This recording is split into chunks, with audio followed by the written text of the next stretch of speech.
Hey everybody, this is Rydo and we're back to video game news. Today is Friday, April 10th. Yep, that's the date. Always have to check it again. We'll do a little bit of warm up, probably not even that much, and then we'll jump into the video game news. Starting with the warm up, we'll go through the SteamDB 24-hour peak concurrent charts to just see what people are playing. It seems like people are still playing a lot of Crimson Delta.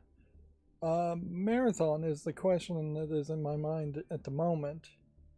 And see, this is one of those things where I wonder if this isn't one of the dead ends that a content creator might fall into, is just being so overly concerned or informed about what games are the newest games and what games people are just playing, when so many of those games are flash in the pans.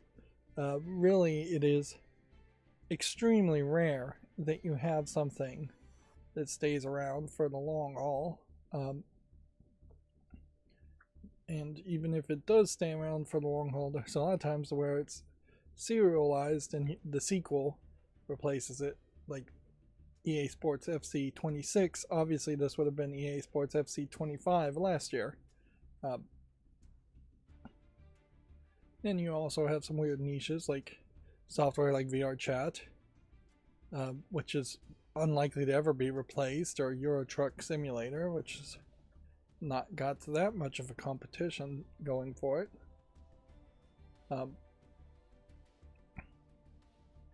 So, what have I been doing for the past couple days? Mostly nothing. Starting a little late today because I went out to mail some important documents, paying quite a bit, like I think it was $6 per letter for registered mail, and compared to, what is it, like 52 cents to 70 cents for a stamp usually. But then as I went out, I actually picked up my mail, which honestly I can go probably 2-3 weeks without picking up my mail, without there being any real even big pile up. I could more than likely go months upon months without actually picking up the mail, as long as the mailman themselves doesn't recognize that it's not getting picked up. It doesn't become a problem. The biggest thing is when it rains, is that a really heavy rain will get water in the mailbox and ruin everything in the mailbox. But it's that time of year again, and I don't know why it really surprises me, but I need to once again renew the registration on my car, and that's annoying. So I had to go and get it inspected to do that. But I mean, that really can't be too big of an annoyance. It's fairly easy, and it is just really paying the government money so they can extort you for very little reason, like particularly in my case for as little as I drive. But it is another example of where you just have this continuing cost of having a car, and most people in the United States need it and can't get away with not having one. But to have one is to either pay a ton in insurance and a ton in a little each year in registration, or not do any of that and just drive illegally, which I think a significant number of people in the United States also do that.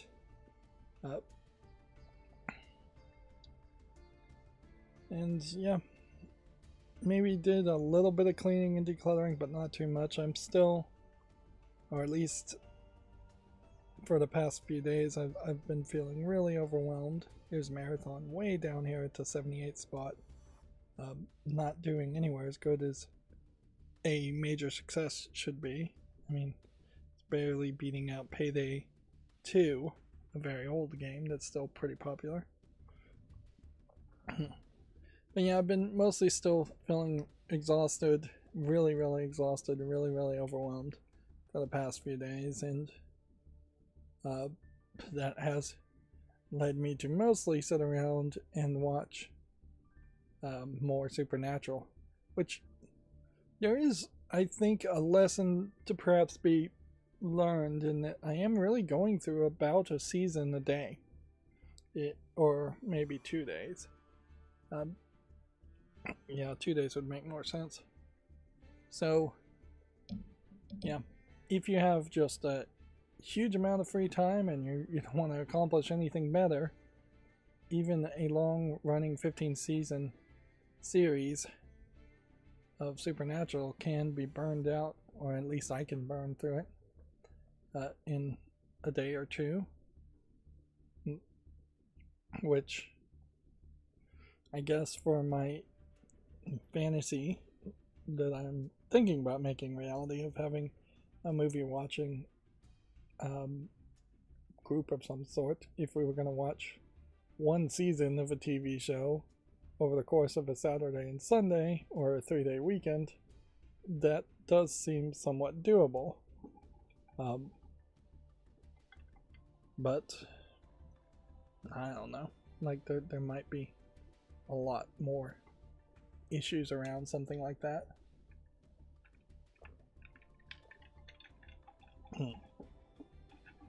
Because yeah, that very much would be a marathon type thought. This game, Graveyard Keeper, is, I believe, free at the moment, and that's why I think the numbers have jumped him up to the top 100 list, which it was a decently reviewed game, so I grabbed it for free. Why not? There are plenty of games though that go free and they're just horribly reviewed or have no reviews and are irrelevant, that I skip over and kind of ignore, because my goal is not to have a game library that is just overwhelmingly full of 80,000 games when 79,000 of them would be garbage. Yeah. As far as Supernatural, I'm halfway through season 10. I would say season 9 introduces Rowena, and Rowena as a character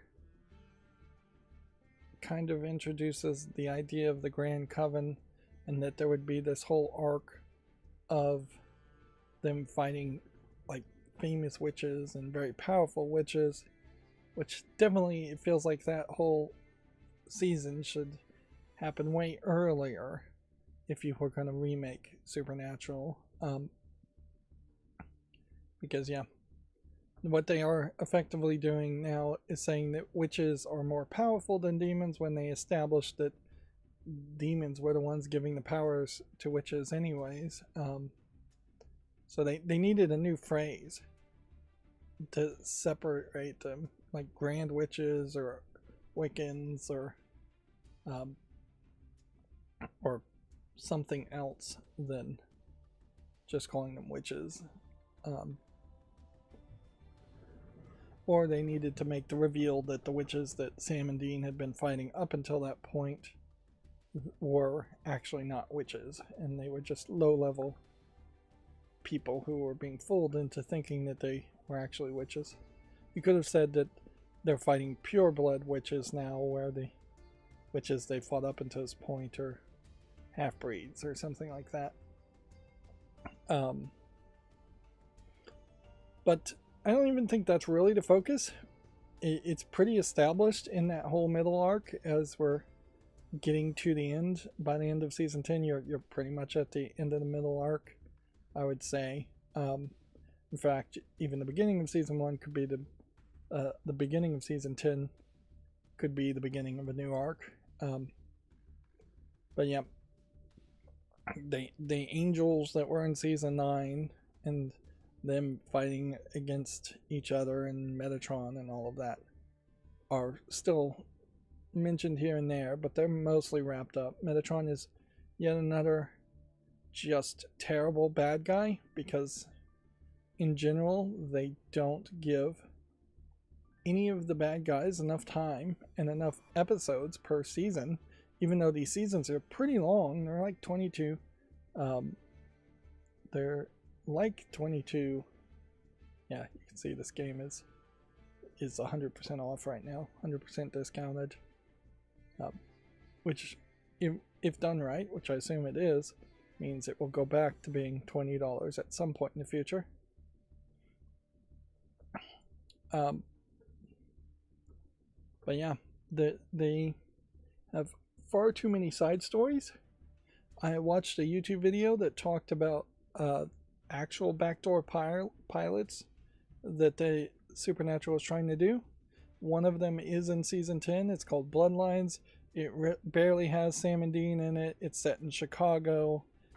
Introduces two new characters that could have been replacements for Sam and Dean. And the idea that there are 5 monster families in Chicago effectively acting like a mob. And yeah, it might have gotten greenlit, except for the fact that CW already had other shows that were in production or been made that were too similar to that. The Originals was one of them, which was a spin-off of some other show. So that didn't work, and the only other, according to this YouTube video, true backdoor pilot isn't until like season 13. But I will say, personally, I would say a huge amount of the episodes are backdoor pilots. They introduce a ton of characters to either try and make those characters stay around and be permanent characters, or get their own spin-off shows. Honestly, it feels like about a third of the episodes are pushing that idea.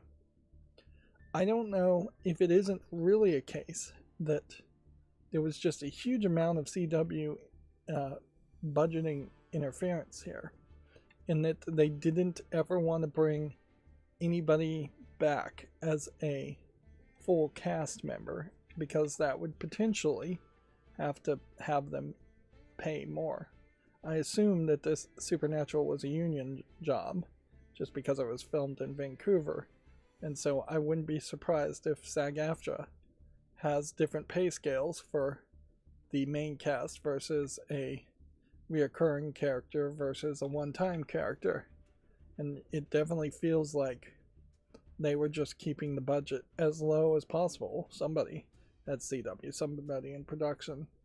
And as such, they were cycling in people left and right, when it would have made a lot more sense to combine a ton of these characters into the same person and have a much tighter ensemble cast. I've said it before, but yeah, I mean, it is just a huge mess of people showing up and then people disappearing and then people showing up again for maybe one more episode and then disappearing. The biggest example of that is when Supernatural, I guess, jumps the shark a second time and has a play shown. The TV show Supernatural shows a play called Supernatural, made by a all-girls choir, theater group, and Sam and Dean effectively are watching these young teenage girls reenact Supernatural based on the books of Chuck, which at the end of that they bring back Chuck. Now, at this point, there's either a case where you say Chuck showed up because that episode itself was non-canon, or you have to embrace what was heavily implied, is that Chuck was either a trickster angel or God himself, or something like that, because he's obviously not the prophet of the Lord that they thought he was, because that was Kevin, and only one prophet can be alive at a time. I suppose you could have said Chuck was a ghost, too. But yeah, it still doesn't really play well into what Chuck eventually becomes in like season 15, season 14. Uh, yeah, every single instance of seeing Chuck so early only plays towards the massive difference that he is when he eventually becomes the bad guy in season 14 or 15, right there at the end of the series. They introduced the Mark of Cain in the first Blade and did very little with it overall. It was just another power MacGuffin thing, and the way the Mark of Cain connects to the next big bad guy that we see in the next season or so is pretty weird and crazy.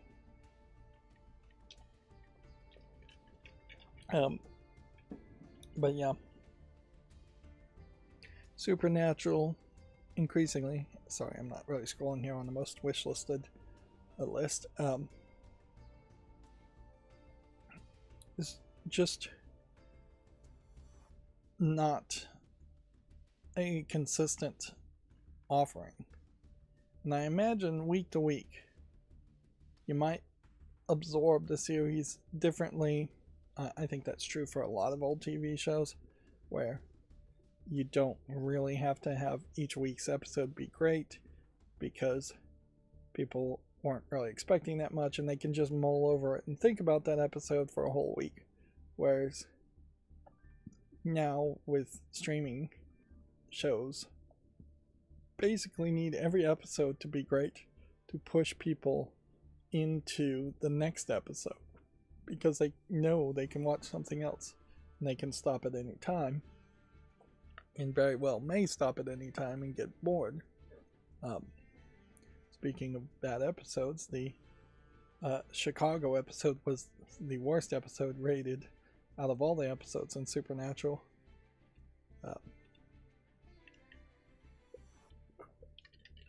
There's a YouTuber group that I occasionally watch called Cord Killers, and they have devised a system called the Full Experience, which is the first, the ultimate, the least, and the last episodes in any series.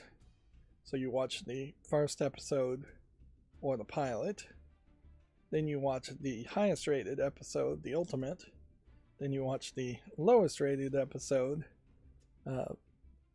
and then you watch the last episode, and then the thought there is you're getting the general experience. I think for a 15 season series, that would be extremely confusing for Supernatural. For a shorter series, it probably works fairly well, although you're still not really getting the full experience, which is ironically what they're calling it. And you're definitely missing out on stuff like Star Trek the Animated Series. If you did that, I think they did actually do that for that, probably getting a decent understanding, the general gist of what that series is. Star Trek The Next Generation with 5 seasons, not so much. Babylon 5, it would be basically a travesty for you to watch just the highest rated, then the least rated. I feel like it should probably be the opposite direction anyways. And in this, that there's just not really a good reason to watch the least rated episode after the ultimate rated episode, because I think in most cases the highest rated episode is going to come after the lowest rated episode of any show. There is less seriousness, I think, by season 10 of Supernatural, but I think you kind of just are okay with it. And I think it's perhaps a matter of balancing and integrating the silliness that is done in season 10. definitely feels like there's some evolution of the writing there, and that you might have a joke that is pretty natural being said in the encounter in the environment versus the entire episode being a joke. Like there was one earlier season where it was literally just clowns chasing Sam and him being afraid of clowns. And that was such a case of them focusing on that one joke that the entire episode loses its seriousness at that point.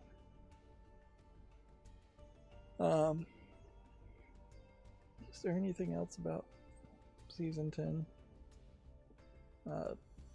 This is the point because they introduce Rowena as the mother of Crowley, where Crowley just increasingly becomes more and more pathetic, being addicted to human blood and the human emotions that gives him as the king of hell, and that he is now just screwing up as being the leader, and now further being manipulated by his witch mother.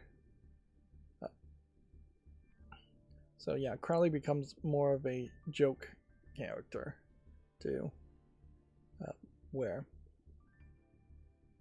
his joke phase would only make sense in a remake if you had him be an effective bureaucrat, but not just a chaotic evil character, and then you bring in Lucifer to take over hell, and he is the chaotic evil character that destroys all the bureaucracies and all the demon deals and paperwork that Crowley made. And then after that point, if Crowley got put back in charge and Lucifer got defeated, then you would see him pathetically try and rebuild and just not be effective at rebuilding what he had before, after being defeated and possibly cured.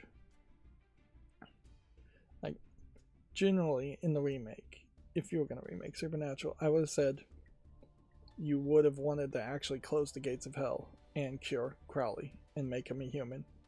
They did that several times with Castiel, and so it's not like they're doing anything even that new or interesting. They would just be spreading out the repetition amongst different characters. Which that's the biggest problem, I think, overall with the 15 seasons of Supernatural, is that there is just a ton of repetition of the same themes, the same ideas, same concepts happening over and over again, whereas you would really only want to see Sam die once at most in the series, maybe twice. At the very end, you'd only want to see Dean die once or twice in the whole series, instead of them dying multiple times. Which, oh yeah, by the way, at the end of season 9, Dean dies and gets turned into a demon, which is slightly different from someone being taken over by another demon. But yeah, the difference is minimal. One of the things about that YouTube video that really shocked me, though, is that they said the showrunner who was making Supernatural had been pre-producing and working on it for 10 years. And that is just jaw-dropping. I'd forgotten that the Halloween game was announced. It's not 100% guaranteed, I think, that it's actually going to come out, but we'll see. Just because of the weird rights issues that are around Halloween. But yeah, the idea that you'd been working on an idea for 10 years and still even the first 5 seasons of Supernatural are that rough as the first 5 seasons of Supernatural are is pretty crazy. And it certainly screams that he did not really plan on going any further, because season 6 to season 9 is just absolute garbage, and you can excise pretty much everything in those seasons and not miss out on anything important or even particularly fun. It would be interesting, certainly, to see. Can we do this? Well, let's do an experiment here. If I go to IMDb, let's see, and go to Supernatural, IMDb Supernatural TV series, can we sort the episodes by the rating? Yes, we can. All right. So it would seemingly, and maybe my opinions is different than the fan base, which is very possible. Interesting that they're saying Swan Song is the #1 rated episode in season 5, and then season 5, and then season 6, and then season 13. See, this is how I know this is wrong to begin with, is that the #4 highest rated episode is when they go into Scooby-Doo. So these reviewers, and this is probably true for IMDb in general, and just general people's opinions in general, that they're not on the same page is, I guess, the best. Yeah. #4 is the one where they're in the Scooby-Doo episode. #2 is the one where they are put in an alternate universe. So another joke episode. So you have like serious episode, joke episode, another alternate universe episode in season 6. This is another trickster episode. Yeah. So yeah, there's just like no seriousness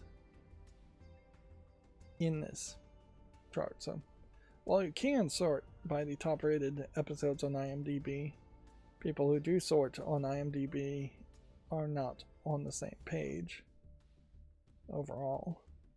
I guess you could also look by seasons, but you're going to get the same issue. Also, you're almost certainly going to have a case where these episodes may have been rated mostly as they were coming out. So going back and rewatching things is going to color your opinion, I think, a lot more. But yeah, it's kind of crazy to see 8.5s out of 10 on these reviews. And yeah, probably also does scream that if I was somehow magically able to remake Supernatural, my remake would be very much for me and very much not for the general populace. And that is a thing about TV, certainly, isn't that that is something designed for the general population, not for being an extremely artistic, impactful thing. That's true with movies too. Certainly the artsy-fartsy movies that are impactful, Schindler's List, is a great example, I guess. They're not really the things that the general public wants to sit down and watch and have fun with, by any means. So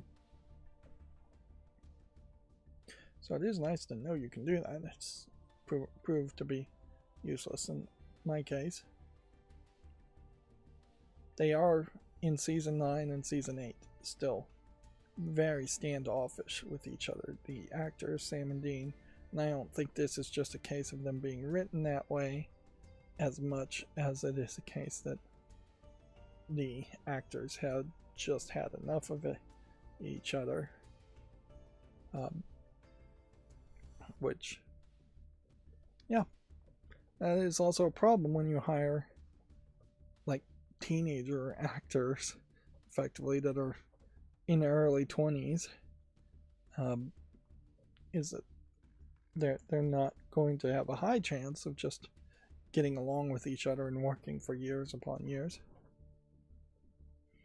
I think that is perhaps one of the few things that a manager actually could help people with quite a bit, is to keep people from getting on each other's nerves and mix up teams and move people around if you have a big enough crew.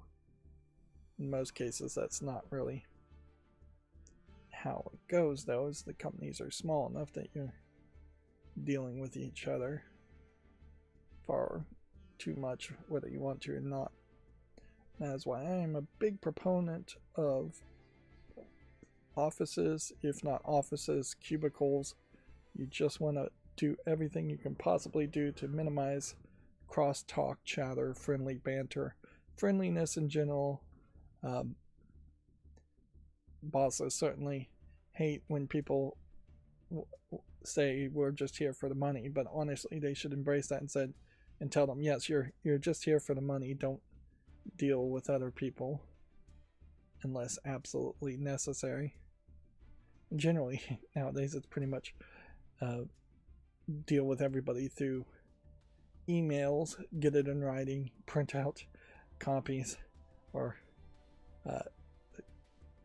secretly carbon copies of all emails to yourself, because if you end up getting fired, you're going to immediately lose access to any emails, which would be all the evidence you could use in any future lawsuit.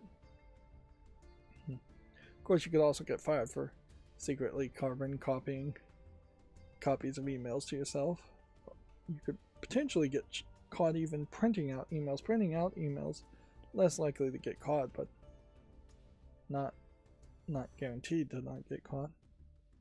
I guess the best thing you would do is you just put your phone up and take pictures of the emails. But yeah, that is usually more when you run into trouble with management than it is an issue when you run into trouble with coworkers. And yeah, in a lot of jobs, it usually is the case that the coworkers are pretty united against hating the management anyway, so they do tend to get along a little bit more than actors on a TV show like Sam and Dean's actors would. Which, ironically, they're still teasing the idea of a return to Supernatural, which would be crazy. Definitely would have to be a new generation of hunters. That would be the only thing that would even begin to make sense, and even that has already been done with the Winchesters TV show spinoff that went only one season. The big problem here is CW just didn't have the funding and the vision for making any spinoffs last very long. There was also an animated anime of Supernatural that went one season, so those are the two spinoffs that actually did happen.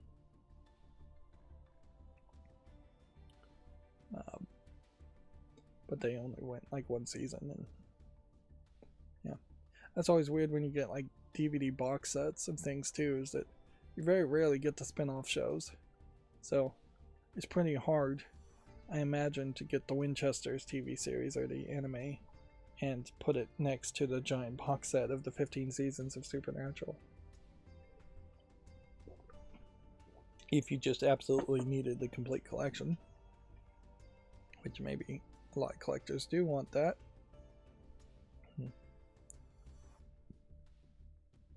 But yeah, there's very little to say about Season 9 and Season 10. It is still kind of weird that they built the Men of Letters bunker and it just became a set, really. I feel like there should have been a lot more going on there. I think when you introduce the idea of a bunker, you would start to put people in danger in the bunker, and that you would just have potentially a friendly vampire living in the bunker, and you're like not inherently keeping them prisoner, but you're also keeping them around and keeping them safe and on the blood-free path. Or you would just grow the team and rebuild the Men of Letters as a concept. But no, you have that entire bunker, and it potentially could have had hundreds of rooms in it, and you see like 3 or 4. You could potentially have all kinds of secret passages, secret things to be revealed, cursed objects, things like that. And no, they don't really do anything with that either. One thing about the musical episode is that they actively are starting to make fun of and point out things that the series would have been better not doing, or would have hoped that you'd forgotten about, such as Adam still being locked in the cage in hell, and just like other hanging plot threads that had been ignored.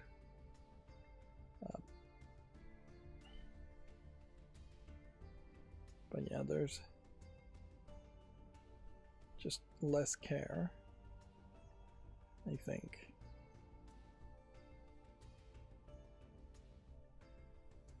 Yeah, and as we move into that third act, I am going to have to question whether what happens in the last third of the series is them caring about actually having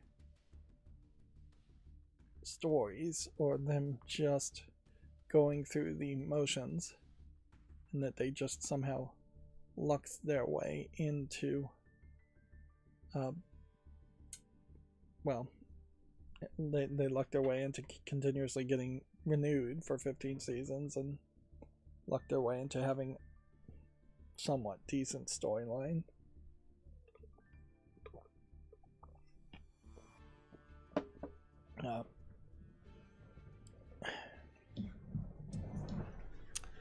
Yeah, I think that's probably all I have to say at this point for Supernatural, and I wouldn't be surprised if I watch a whole nother season or 2 by Monday and still don't have anything too much to say.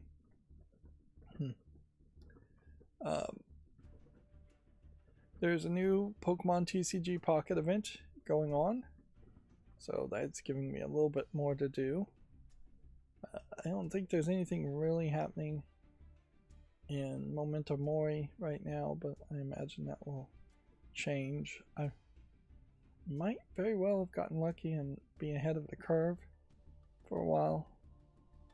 That being said, it's pretty easy to fall behind the curve once again with the new expansion. And then the newest Pokemon game is out with a massive amount of bugs. I'm not playing it, but yeah, it had bugs with Pokemon Home, where your Pokemon were getting trapped and you couldn't retrieve them from Pokemon Home or take them to this new game. They are very unhappy with the game always being 3 versus 3 battles, even in single player custom matches, instead of being 6 versus 6, which is the more traditional Pokemon battling. And the new Pokemon game, I believe, launches with 187 out of, I think it's probably closer to 800 to 1,000 Pokemon that exist. And so there is also a ridiculous amount of monetization and focus on it. So yeah, the Pokemon fans are not happy, and I think rightfully so from what I'm hearing. We won't see any of the gacha numbers for the Pokemon game until next month's charts come out, though. I definitely would suspect it is going to be below 75 as far as the amount of money it makes, but who knows. A lot of really bad games also are still pay to win type experiences, and do make a ton of money even if they are bad. And honestly, that's perhaps far too much of a trend as far as gacha games and games on cell phones anyways, is that they are just rather bad and still they make a ton of money.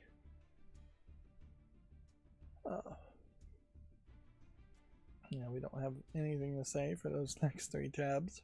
Still not getting back to playing any games, although I feel like I should give it a thought and give it a go. The problem of many problems that I have, an almost endless amount of problems, is if I'm too exhausted to do anything physical like cleaning and decluttering, I'm usually too exhausted to also play any video games. So I am falling more and more into this pattern of just watching a lot of streaming, a lot of Supernatural, pretty much only Supernatural. And because I'm watching Supernatural, it's also holding me back from watching The Boys or Invincible, which is what I would be watching otherwise. I imagine there's not too much that needs to be said for either of those series, though. They're going to be extreme in their mature content in there. And by mature content, I mean sex, violence, and blood and guts. And so it's probably just going to be more so than the previous seasons. But yeah, I would be really surprised if there was any big twist. There is perhaps an argument to be said that The Boys in particular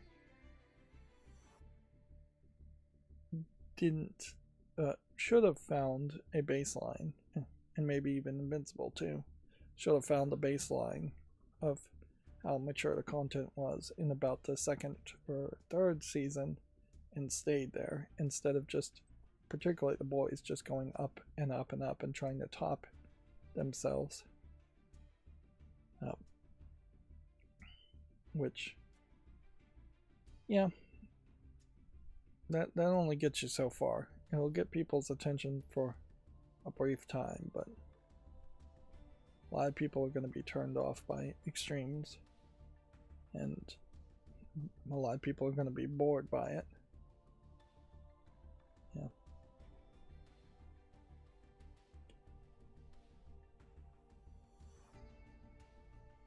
Yeah.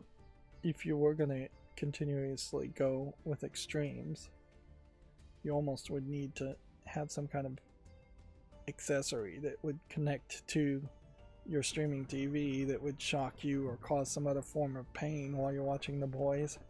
Just like sadomasochism type stuff.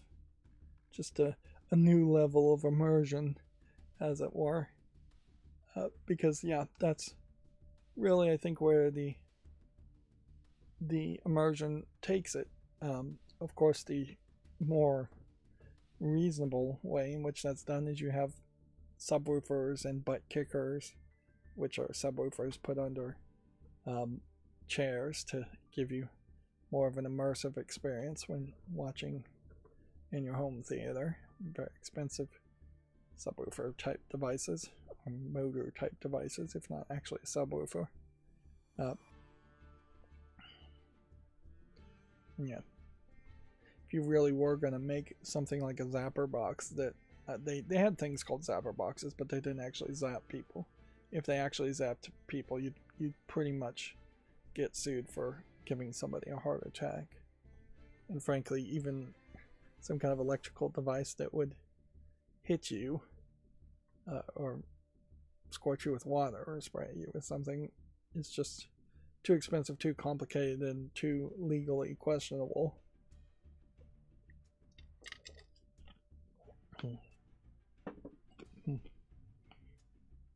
But yeah, that is where the level of extremism for the boys would have to go to top itself. Maybe you could do like scratch and sniff cards, something like that. But yeah, when I do start watching The Boys and Invincible, I'll probably have more to say about that when I actually get around to it, which maybe in a week or two. Which gives me also some buffer time for more episodes to come out, because that also kind of is annoying when you're halfway through a series and you've seen all the episodes that are available. Now, I was fairly disappointed to see that Steam was doing a Steam Hidden Object Fest. I think the last thing anybody needs to do is promote hidden object games on Steam. That being said, I also have to point out that these don't seem to be the low effort asset flip garbage hidden object games that we have seen flood Steam in the past. It is also kind of interesting that some of these older games that haven't made the new art, the new capsule art for Steam, are getting promoted, where it would have been fairly easy to exclude anything that doesn't have the new album art from being on the front page of a sale, and just let these older games fail more often. Yeah, here's one of the I Commissioned Some Cats 0, free to play, followed by at least 20 other I Commissioned Some Cats or I Commissioned Something series.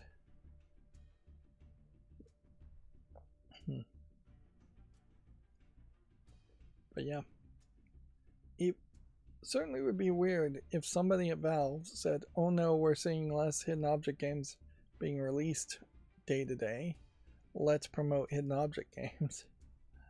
Like, I don't know what kind of insanity would be in the mind of somebody at Valve to think that that would have been a good idea.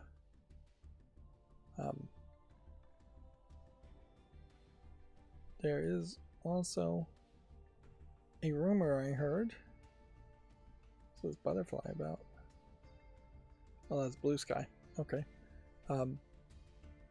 That Valve has something called Steam GPT. The general assumption that was being speculated was that it was a large language module that would just look at somebody's account for customer service reps, telling them generally what kind of games you've played, have you been VAC banned, how many games you purchased, things like that. Which I don't know if you really need a large language module to do that, but it certainly potentially is one way to speed up the customer service process and say, hey, this person has never bought anything on Steam, they're not worth our time, or this person has been VAC banned 100 times, their account should be banned permanently, or we shouldn't really help them as much, or this person spent a ton of money and been on the right side of Valve, so we should help them more.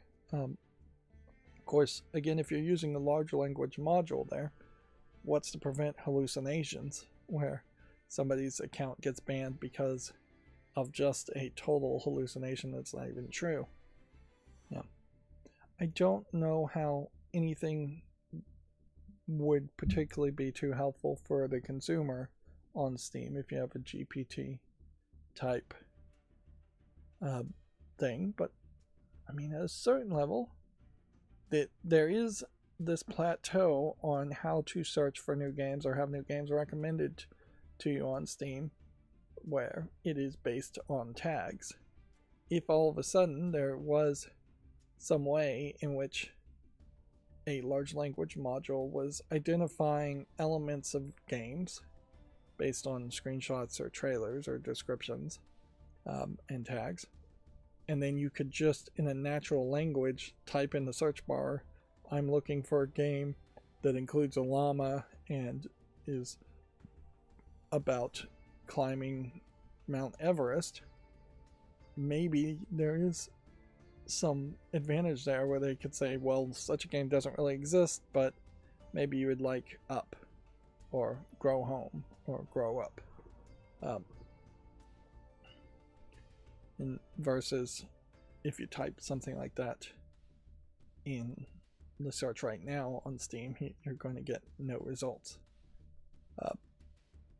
So yeah, this may very well be a project inside of Valve that never sees the light of day, like almost all projects inside of Valve. And I doubt it is going to be some huge system that overhauls how games work or integrates as an API to other games or anything like that. I don't think you're going to be inside of Counter-Strike 2 and typing to a GPT or talking to a Steam GPT to get some kind of feedback or information. Here's the objects that they are selling from the point shop for the hidden object games. Yeah. And yeah, this True Fear Forsaken Souls Part 3 I guess is a hidden object game, but it's really more one of those adventure games where, yes, it's mostly hidden objects, but there are other puzzles that have to be solved. And these are not what I mean by hidden objects generally when I say hidden object games. These I find fairly acceptable. They are simplistic, but I think they are for an audience that isn't really looking for anything too difficult as a game. One of the problems, though, with a lot of these games is that they have pretty decent CGI cutscenes, as you can see here, that are never interactable, and you just see the cutscenes, and that is it. 29 in-engine cutscenes, for instance, here. But yeah, you can see there's 119 locations with 237 close-up scenes, which almost certainly means the close-up scenes are doubled, if not tripled. So, yeah, 119 doubled is 238. So there's literally one location that doesn't have a close-up scene or two close-up scenes, depending on whether they double or not. It's still a pretty decent experience, though, for these kind of adventure and object games. My main complaint, certainly with hidden objects, though, is... oh, it's interesting. I click the hidden object tag and it takes me here. Is when you have something like I commissioned some cats, where it is almost nothing but finding objects in a simplistic stationary image. Platform 8, on the other hand, not really even a hidden object game.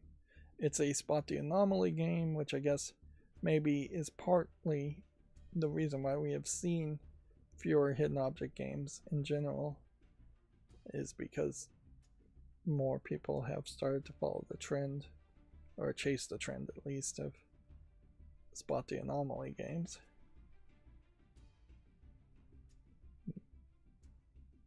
But yeah, I would think that there is a better genre to celebrate at any point ever throughout the year for video games than hit object games. Adventure games, for instance. If this was an adventure game, point and click adventures specifically, or just adventure games in general, that would give you a different type of game to highlight that deserves to be highlighted. Of course, the danger with a adventure game sale fest, not even guaranteed to be on sale, is that a lot of first-person shooter mainstream quadruple A games might have the tag of adventure and overwhelm the advertising, as everything is just pointing towards, you know, a pretty well-known game, which at a certain point you fix that by just saying fests are for games that have sold less than 1 million copies or less than 300,000 copies or something like that. I did see an article where one of the Japanese game developers is concerned, or voices a concern, that AAA, quadruple A developers are increasingly just becoming pigeonholed into specialized types of creation, and their skill set is withering and not going to be particularly helpful if they were to leave the AAA, quadruple A arena and try and make something that was a single A or a double A game. Which, yeah, that makes a lot of sense, because if you are specializing in using the Unreal Engine and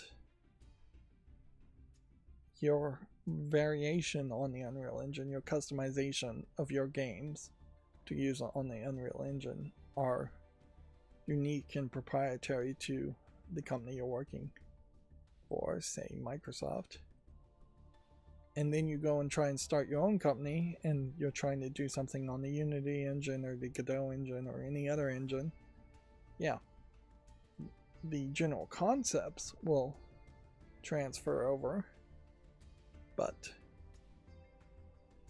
the actual programming, the actual skill won't, and you will effectively be starting all over again, except for the fact that you're older now and you will demand a higher pay, and so potentially as you get older, and this is true for anybody who's older working at a job, you become less and less capable of leaving the job for fear of losing pay, losing seniority, or being realized that you are just moving a little slower, thinking a little slower, and not perhaps as willing to put in the long hours.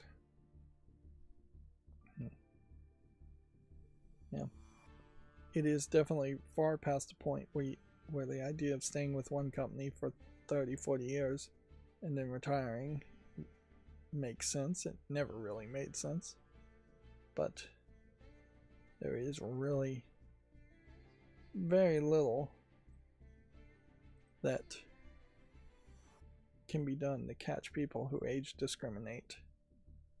And it can be incredibly subtle as far as how people age discriminate in hiring and maintaining their work staff.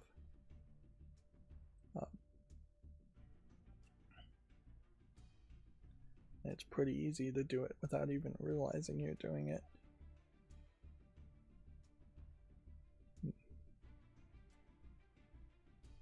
But yeah, I do kind of share that thought, and it is perhaps a example of where the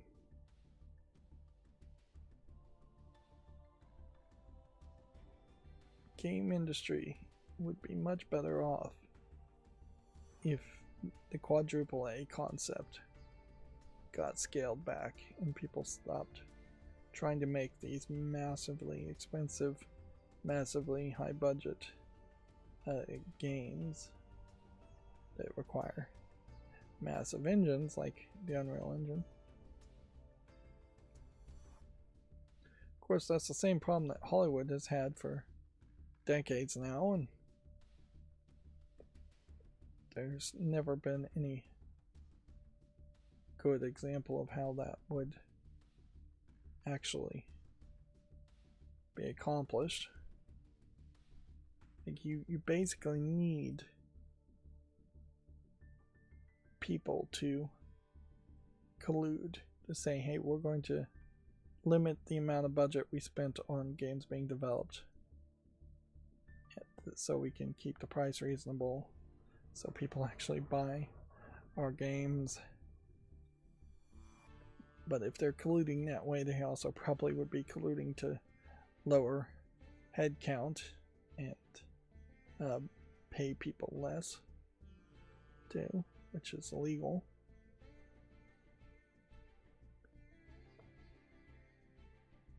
Yeah.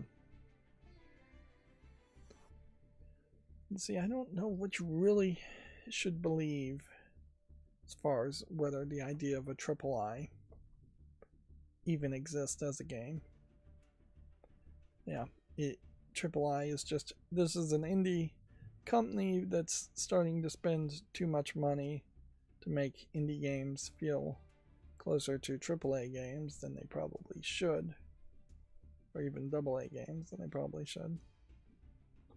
Which that is something that perhaps is a distinction that doesn't really need to exist.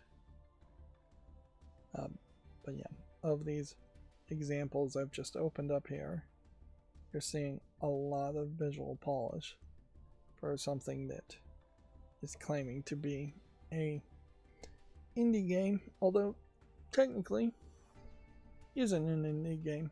It has a publisher. They aren't self-publishing in this case. This one is self-publishing. Yeah, you really can't be indie if you have a publisher. That's the defining thing that makes you indie, is that you don't have a publisher. Despite the fact that I'm sure plenty of indie companies actually do have investors of some sort that are putting some amount of money into it. And honestly, indie, what it means in the minds of a gamer versus what indies actually means, is pretty different. Like, what gamers think when you hear indie is that there's basically one person that made the game, which there's no legal requirement that that is the case in any way. So there could be hundreds, thousands of people that worked on a game, and it still could claim to be indie just because it doesn't have a publisher or is self-publishing. Ubisoft self-publishes, so they could claim to be indie. Tencent self-publishes, they could claim to be indie. That's not what people are thinking of when you say indie.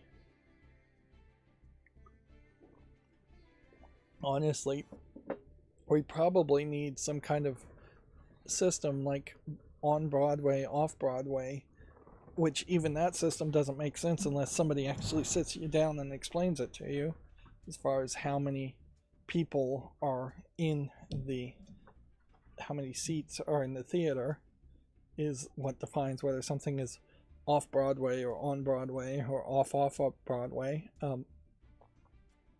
Which, yeah, that makes no sense at all.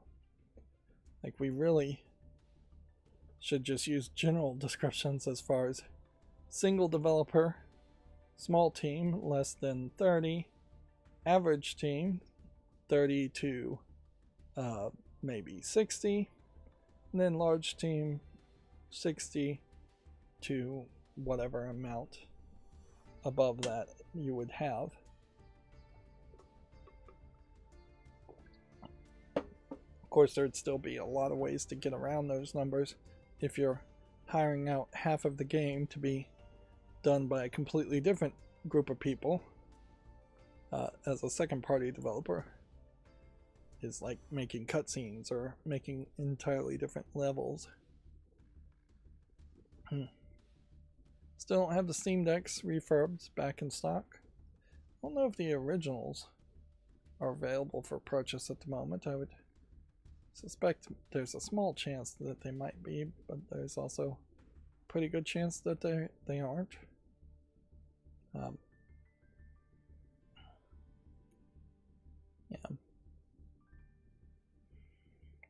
I did some initial research. I mentioned this a couple days ago as far as just there's a scientific study that says you have to do shared activities for at least 50 hours to be a casual friend of somebody, and the person has to actually want to be a friend, and that working together with somebody in a job, those hours aren't as valuable as doing something else, which that is just to be a casual friend. To be an actual good friend, it's over 200 hours. And so I was thinking about that on the parasocial relationship that content creators have, where you want viewers to feel like they're your friend to a certain extent, but you often do also want a barrier between that so that you don't just have straight up stalkers show up. But also on YouTube, as a small content creator, you might very well keep a stalker or two around if that is the only person that is actually watching your videos and giving you views.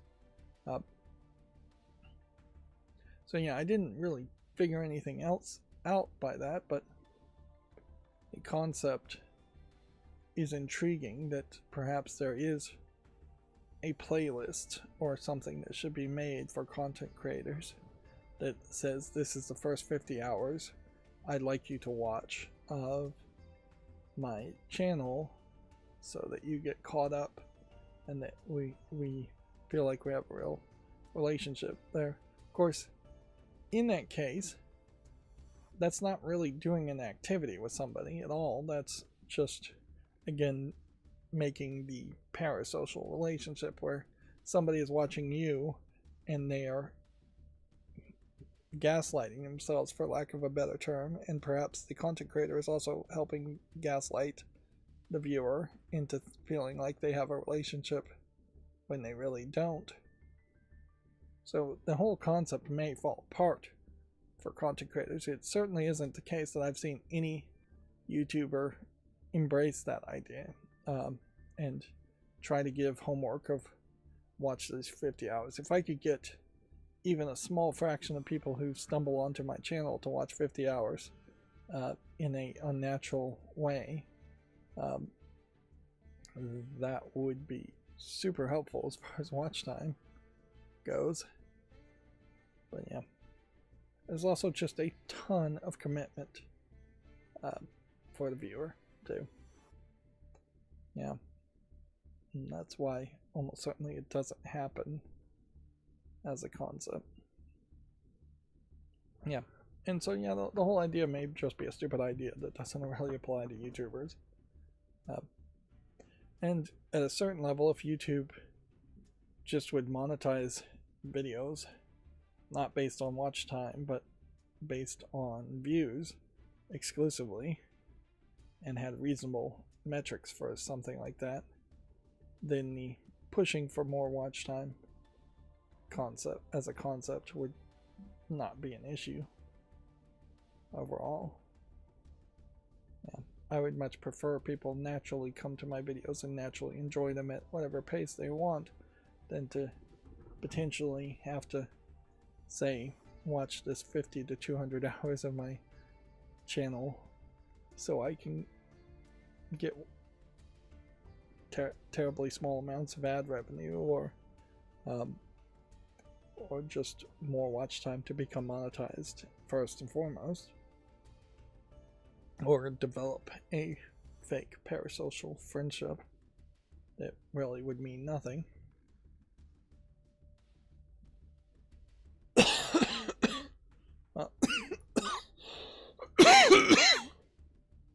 Yeah,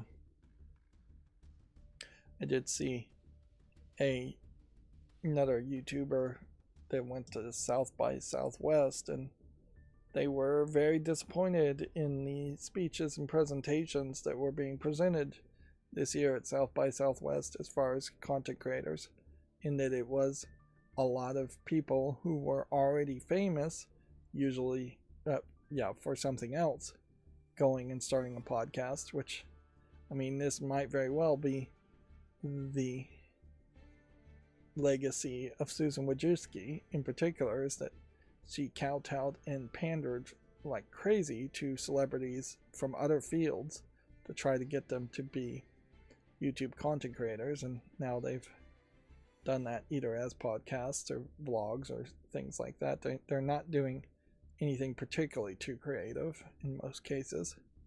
But yeah, there is really nobody who can be pointed to that's a great example of, I was a nobody and not famous through some other system that usually centers around nepotism or luck, and then I was able to make really good content, and the algorithm pushed that really good content, and people watched me, and I became successful because people watched me, which is a long-winded way of saying YouTube is a failure as far as its recommendation algorithm goes.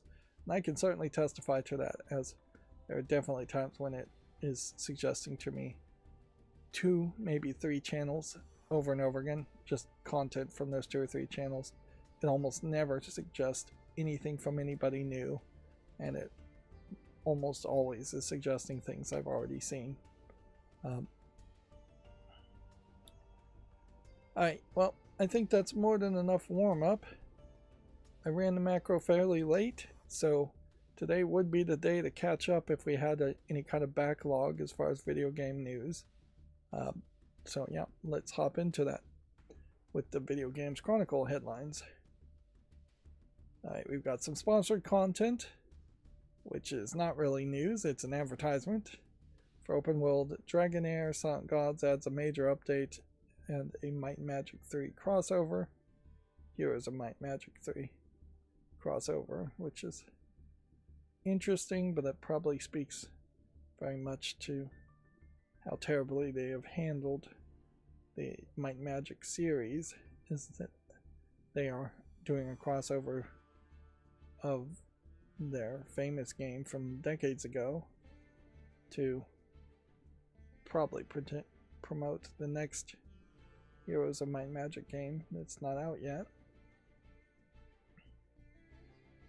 Let's see. Amazon Luna has stopped offering individual games and subscriptions for third-party stores. Games bought on the EA, Ubisoft, and Good Old Games Store will no longer be playable through Luna's cloud streaming. Interesting. This is a problem with Amazon in general, is that they start things and then they stop things and they never really are fully committed to it, and everything ends up just getting more expensive or crappier. Prime Video is a great example of that. In fairness, I've given up on Prime Gaming, which I guess they were just calling Luna, a long time ago, and the free games with Prime as a concept a long time ago. And it isn't certainly the case that Luna has just become so successful and so good that they don't need EA, Ubisoft, or Good Old Game Stores.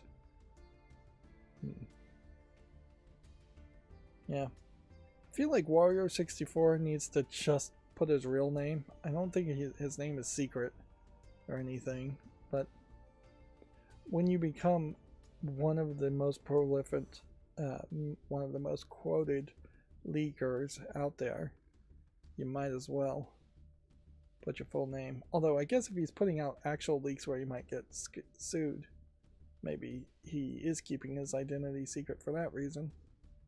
That would make some sense. Let's see, the Gunzilla CEO says haters are building the narrative that it doesn't pay its contractors, but it apologizes anyway.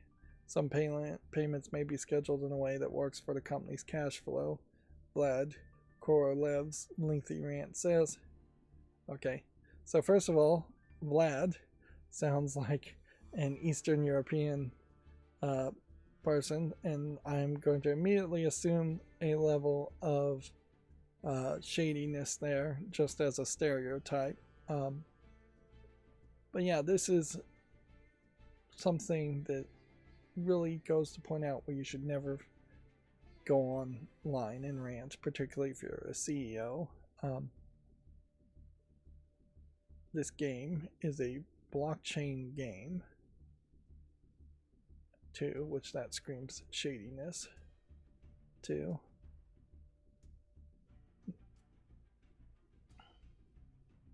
So yeah, this is a great example of just not all news is good news, and it would have been much better had this headline and this story not come out. If I'm just a random gamer who is playing their game, I don't think I would want to play their game as much after this headline. I would be suspicious that the game is going to quickly fall apart and lose support because people aren't getting paid to maintain it. Let's see. After 20 years in pre-production limbo, a Metal Gear Solid movie may finally be on the way. The film is set to be directed by the Final Destination Bloodlines duo of Lipovsky and Stein. This means the movie could mean anything. It could be anything at all.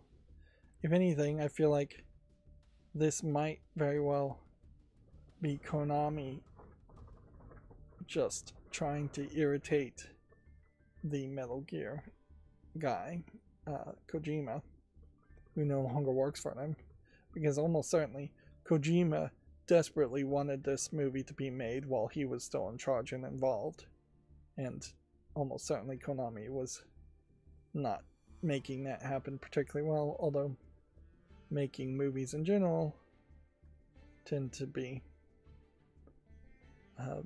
very difficult. Yeah, most of these projects don't see the light of day, though it has to be pointed out. They just don't make it to theaters. And certainly I don't want to see movies, if movies are still around even in the next generation, I want to see a significant amount of them just be, here's video games, but we've made a live action version of it that frankly doesn't really follow the story of the game and just puts a bunch of live action actors who are not particularly that popular in it. You know, there's a long list of video game movies and almost none of them have anything worth saying about it. I believe a movie series that's also in production has just been told by Amazon to be rewritten to appeal less to the gaming audience, which, yeah, that's not news you want to get out to the public, certainly.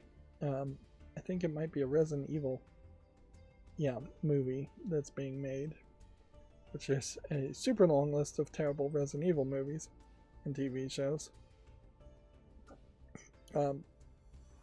And if that is an Amazon producer saying that, it also speaks to the delicate balancing act they're trying to do with the Fallout TV series and its success, and seeing how they can, if they can, replicate that success for other video game based movies or TV series.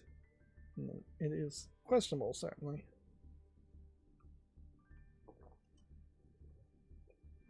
It is worth mentioning that while the Fallout series shows visual Easter eggs of things in the games and stays close to what you would expect to see, they also aren't really telling any kind of story that would feel like Fallout 3 or Fallout 4 or Fallout New Vegas. It is very much a different kind of story with an ensemble cast instead of one main hero and protagonist, and it is definitely skipping over significant amounts of stuff that could have been in the show. You see it particularly in season 2 in that they are in the Las Vegas area, which they don't call New Vegas, and they ignore major locations. They ignore major interactions that could have been mentioned or recreated for that season in favor of telling a pretty simplistic story and not really doing too much. Like, when you think back as far as what is the Brotherhood of Steel guy's whole experience there, it's very, very little. He's barely in the show in the second season. But what is, I think her name is Lucy's experience in the show, it's not that much either. It all became the zombie Walter Gargan's show. And even his story is, while it's the longest, it's still not great. It feels like if they were going to do that, they needed to split the Fallout series into potentially 3 times as long of a show. 3 seasons, jumping around the 3 characters, or 3 times the number of episodes. And that's one thing about streaming that we are not seeing and not likely to see, is that the idea of, hey, let's make 36 episodes, let's make potentially even 52 episodes a season, where there's just a new episode every week for a year. And that kind of TV production, back when they were making shows like MASH or Cheers, that nobody's got the budget for that. Nobody wants to do that at all. And back when they were doing things like that, the plot lines were pretty weak, and it was just a rather slow experience as far as nothing happening. Yeah. I heavily would question, as I wrap up here, a Metal Gear Solid movie. I mean, it almost feels like if it is going to be live action, it needs to be one of those Japanese live action shows where it is super silly and not meant to be taken seriously. Because if you try to make a Western live action movie based on Metal Gear Solid, it is going to be pretty ridiculous.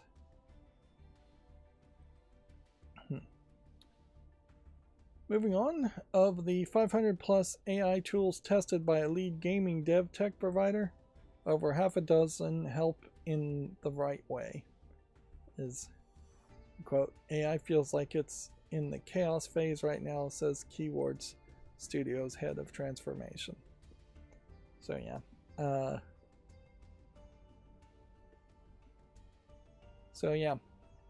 Let's get the numbers here. See, this is a problem with a headline here. If you're going to put numbers, 500 plus, you need to speak the same language. So saying half a dozen in words is not helpful. So what they're saying, they tested 500 plus AI tools, and only somewhere between 6 and 11 of those tools helped in the right way. Which, yeah, extremely believable. It's pretty obvious. Everybody's shoving AI in products that don't need it. Everybody's putting AI on products that don't even have anything that would feel like you would call it AI, particularly generative AI or based on large language modules. You could easily see a lot of these tools just being rebranded as AI and not having changed their code one bit for decades. But yeah, I hope that numbers like this and experiences like this would push CEOs to stop talking about AI and stop laying off people on the basis of AI, but they're not going to stop laying off people in general, because let's face it, this is just late stage capitalism happening, in that CEOs can only lose their jobs if they aren't constantly getting some form of increased profits. And since they cannot get people who have no extra money to buy more games, they have to cut the expenses, which is where they go to payroll first and foremost. But yeah, the problem certainly with these things is the damage is done, and there will just be a new thing. They were talking about blockchain just a couple of years ago, but now they're talking about AI, and then there'll just be the next thing. Meanwhile, the only thing consistent is that people are getting laid off, and maybe every now and then they hire new people at lower pay rates, but it doesn't help society as a whole, which is a big problem, is that there is no legal obligation or even moral obligation for a company to help society in any way. In fact, corporations feel they are morally obliged to make as much money as possible, any means necessary, including making society otherwise worse off. Moving on, Konami's eFootball celebrates 1 billion downloads by bringing back a limited time take on PES Master League. Pro Evolution Soccer, I assume is what that stands for. So check that out if you're interested. Nintendo confirms a summer release date for Rhythm Heaven / Paradise Groove. The Switch game is the 5th title in the Rhythm Heaven / Paradise Groove series. Okay. This is one of those games where you are pressing buttons to a rhythm, I would assume. Which, as somebody who really doesn't have any musical skills, this is one of those games where I would never actually go through it.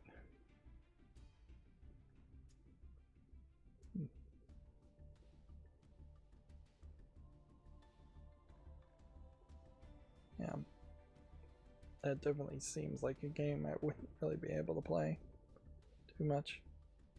Notice as a series, it also makes it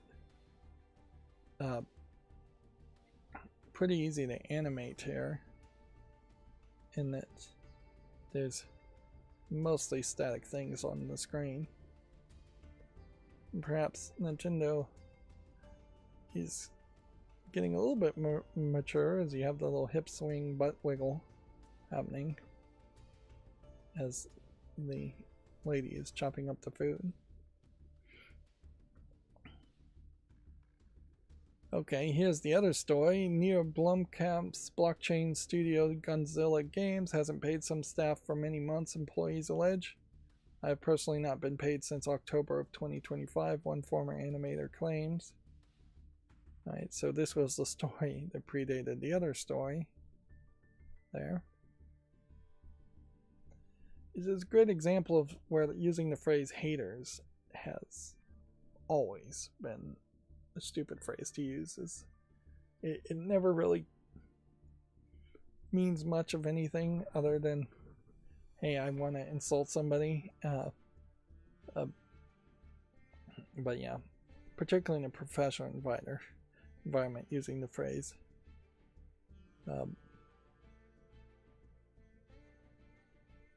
Because, yeah, well, you probably get it. Let's just move on.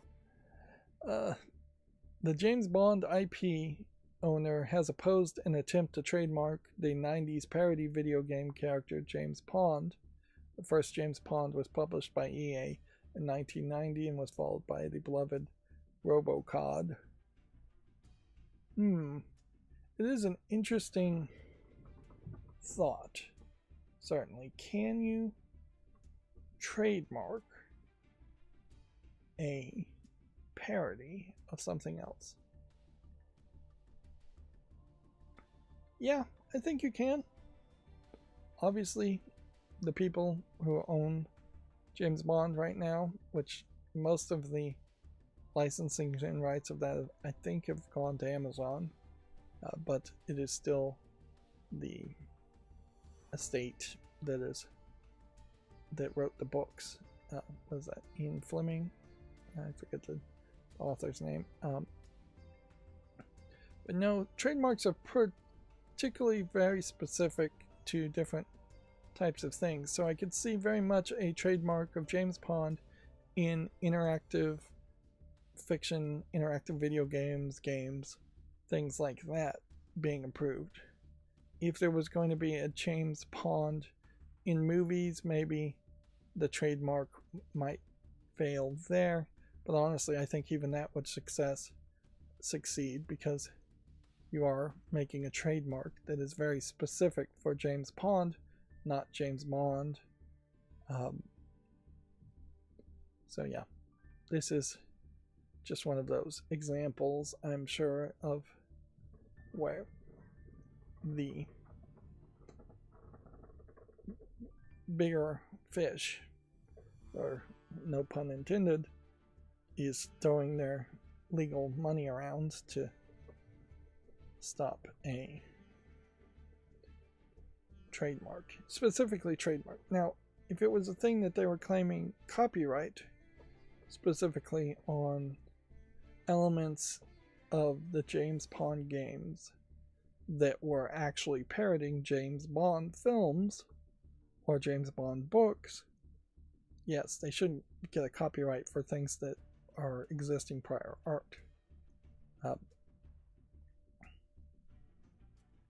But trademark is different than copyright. So yeah, I would really hope that this goes the right way and they do get a trademark and the James Bond estate gets slapped down. But it is one of those cases where it might be in the courts for years upon years and end in some settlement that proves absolutely nothing.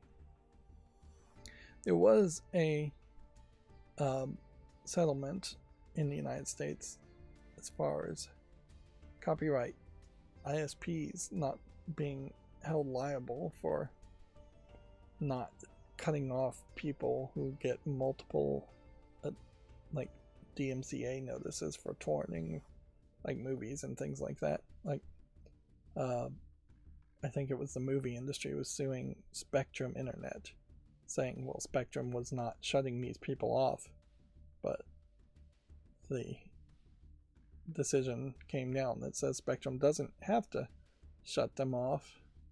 They just have to forward the notice, and that the movie industry has to individually go and sue the individuals, which, yeah, that would be a very unpopular, very costly thing for them to do.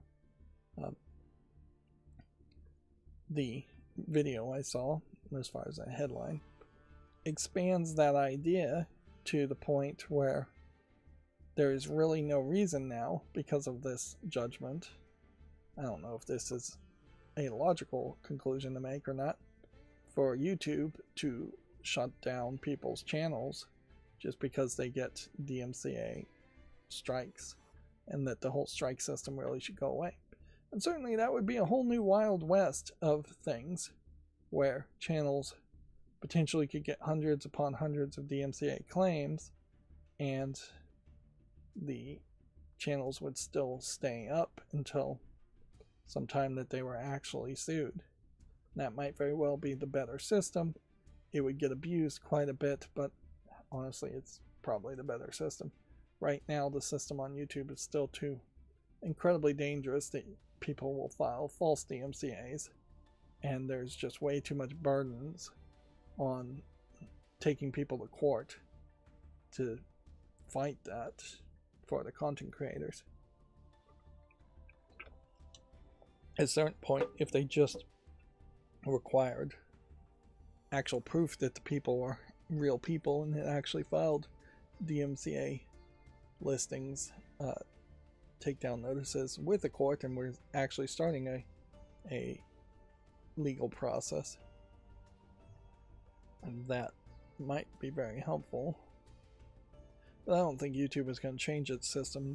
Their system is extra legal anyways. It always has been. And so I doubt they would change their strike system on one court case unless for some reason that made sense to them, and I don't see why it would make sense to them to do that. Moving on, Avalanche's co-founder says his new studio's first game, Samson, has unacceptable bugs following a rough launch. Samson was debuted from Liquid Swords, set up by the Just Cause director Christopher Sundberg. I feel like this game, Samson, also just got released with very little advertisement. I mean, it's pretty obvious I spend a ton of effort to be aware of what games are coming out, and this one came out as a total surprise. I would say in general these kinds of games don't interest me too much when you are playing as a action guy, just generic action guy.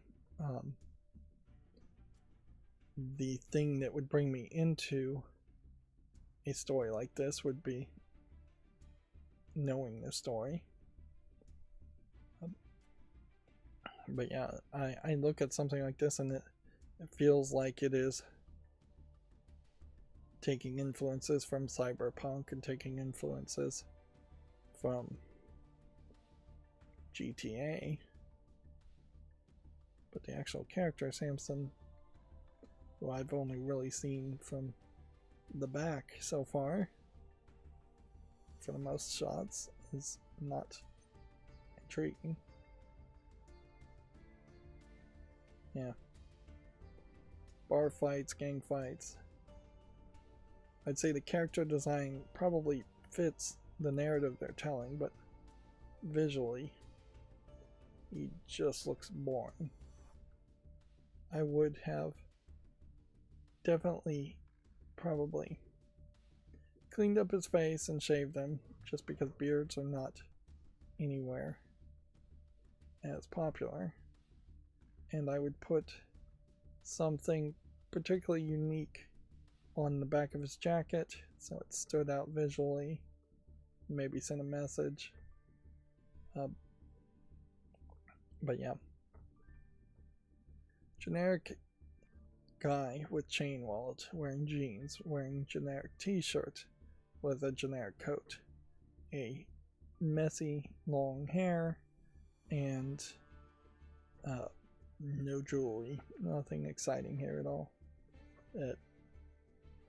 How are you supposed to see an initial still of a character like this and have any interest at all? Have him have a scar, like across his neck or something, or put some tears in his clothing to make it at least a little bit more exciting. Put something on the jacket, like it's a biker jacket.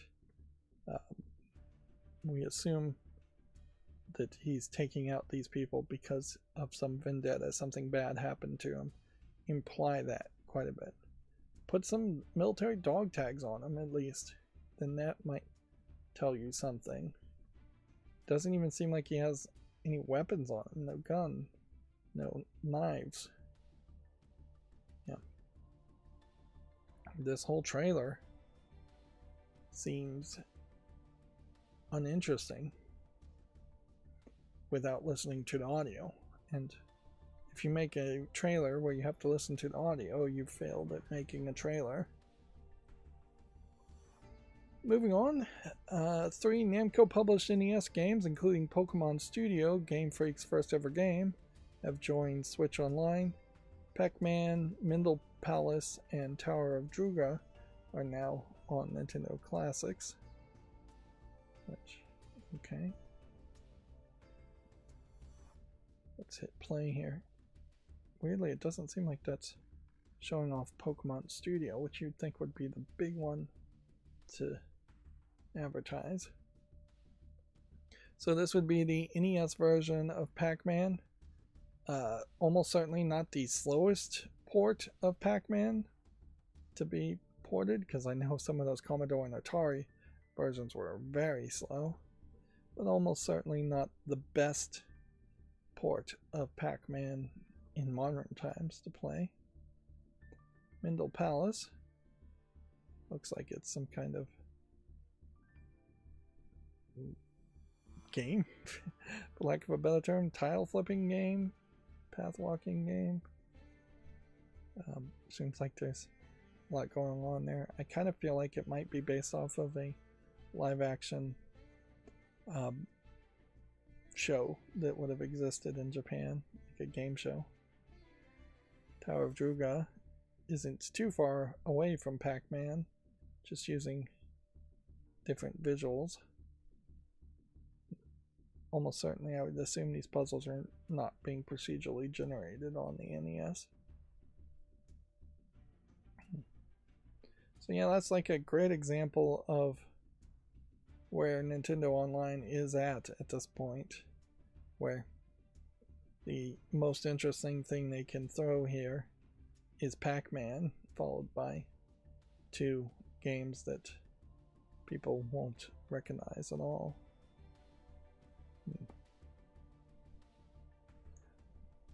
Oh.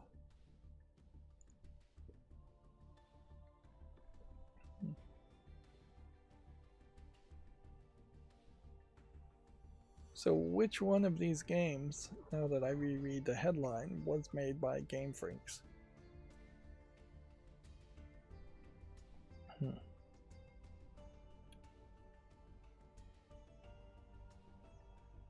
So it's Mindle Palace, which was known as Quintly in Japan. Okay. So yeah, that game is basically undescribable in general. Yeah, you would definitely have had a lot more excitement in me if the first Game Freak game played even close to an RPG game. But even if it did, it would be worse than the first Pokemon RPG games, almost certainly. Which, yeah, that wouldn't be particularly impressive. It would be interesting, certainly, if there was an alternate universe history where Game Freak had made several monster fighting, monster collecting RPG games and was just getting the formula of Pokemon right before Pokemon came out.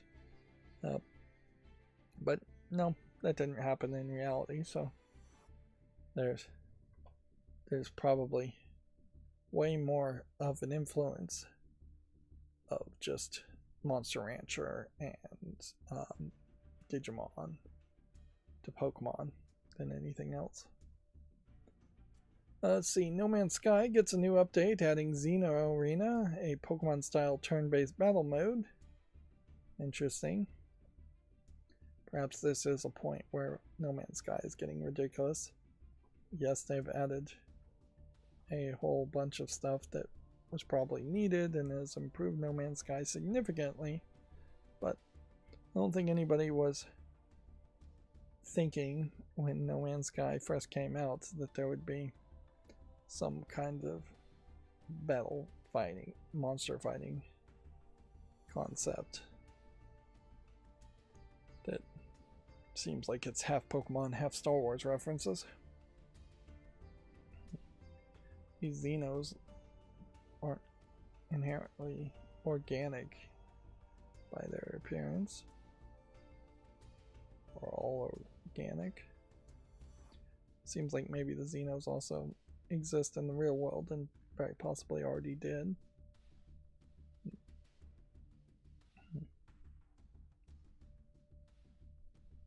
The thing with No Man's Sky now is it's just been out for so long that going and trying to play it brand new feels kind of pointless. It just feel like, why would you put in the commitment and the time commitment now to play the game?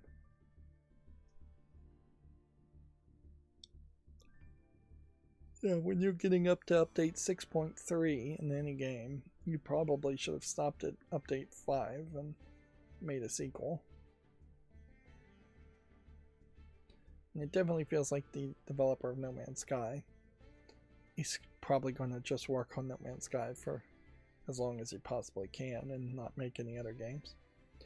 Oh, speaking of space games, Kerbal Space Program 1, the popular version of the game, went up in its playtime quite a bit because it is assumed of the Artemis 3 mission that the United States is doing right now to the moon, or around the moon. I don't think they're actually landing on the moon. Unfortunately, I do have major concerns that part of the reason why the United States is going around the moon is just to stake claims for mineral rights and start mining it before the Chinese do, or to do some militaristic thing that's top secret, either proactively or to counter military top secret things that are being done by Chinese, China. Yeah. The moon itself only scientifically makes some sense as a base to potentially build up and launch towards Mars, but I'm not sure there's even a great reason to do that, because like as a central stop, as a gas station type equivalent, it's too close to Earth. It doesn't offer too much. Suppose maybe you could put people on a moon base for, say, 6 months to just make sure nothing's going to go wrong with them as far as low gravity goes. But, yeah, you could also put people in an orbiting space station to do just about the same.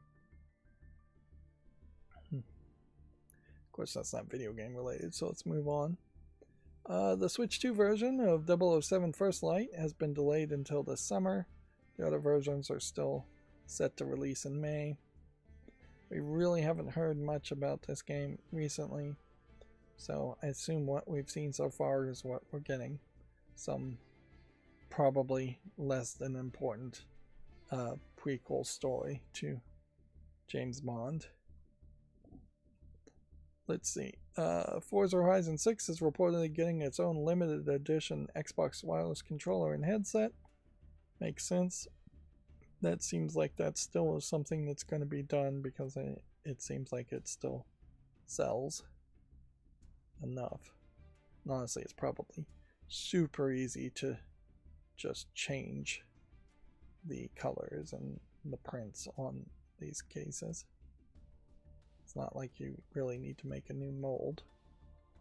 You just have to do more transfers. I assume that's how they actually get it on there, is that you just have a clear piece of plastic that is then dipped in some kind of transfer paper. Or maybe inkjet printed on it. It might be just like printed on it too, and then sealed possibly.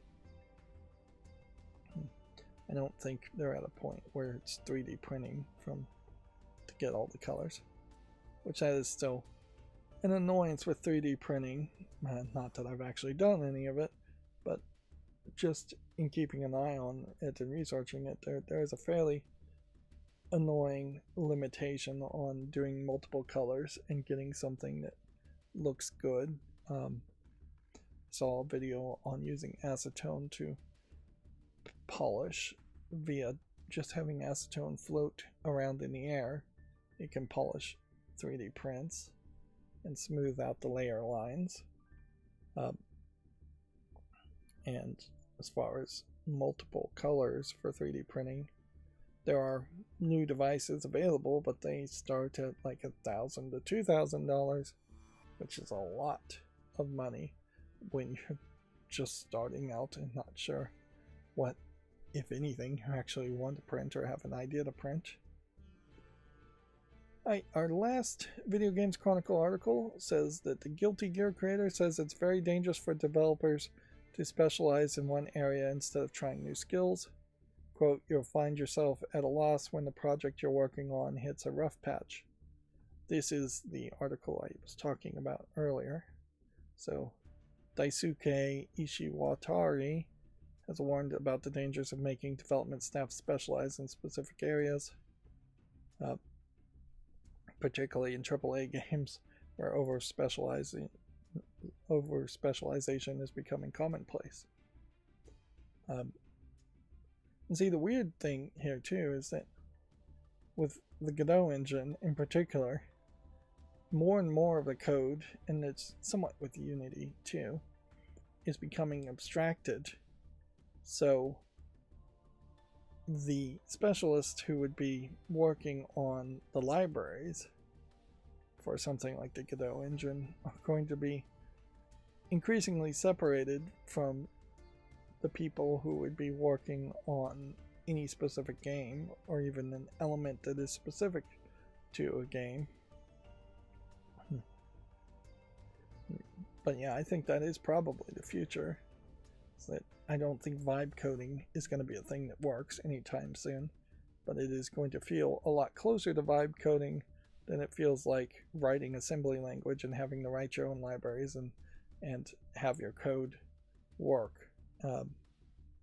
When you look at Godot tutorials, it is a Godot tutorial for programming Pong is way, way different and way easier than what I did when I programmed Pong in C++ with no graphics libraries and no libraries really other than the standard input-output libraries to use. That was probably the only library included at all. So, yeah. Things are very much different nowadays. Things are easier. And hopefully that means we'll get better games, more complicated games. But there is always that danger too that you'll get the same game repeated and regurgitated thousands of times over. So, but yeah, I do think that is the way things are going, and that being over specialized and just focusing on, say, lighting effects is not helpful.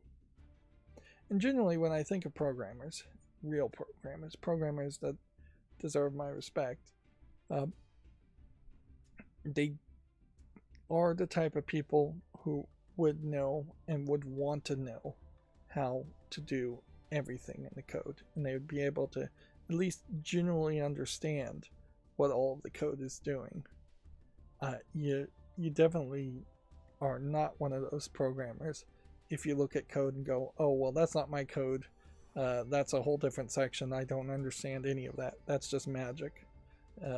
Which unfortunately I've run into enough programmers who think that way, where it's just like, okay, so you're mentally lazy, effectively. You just never bothered to learn, you don't care, you don't want to be the best you can be, like no one ever was.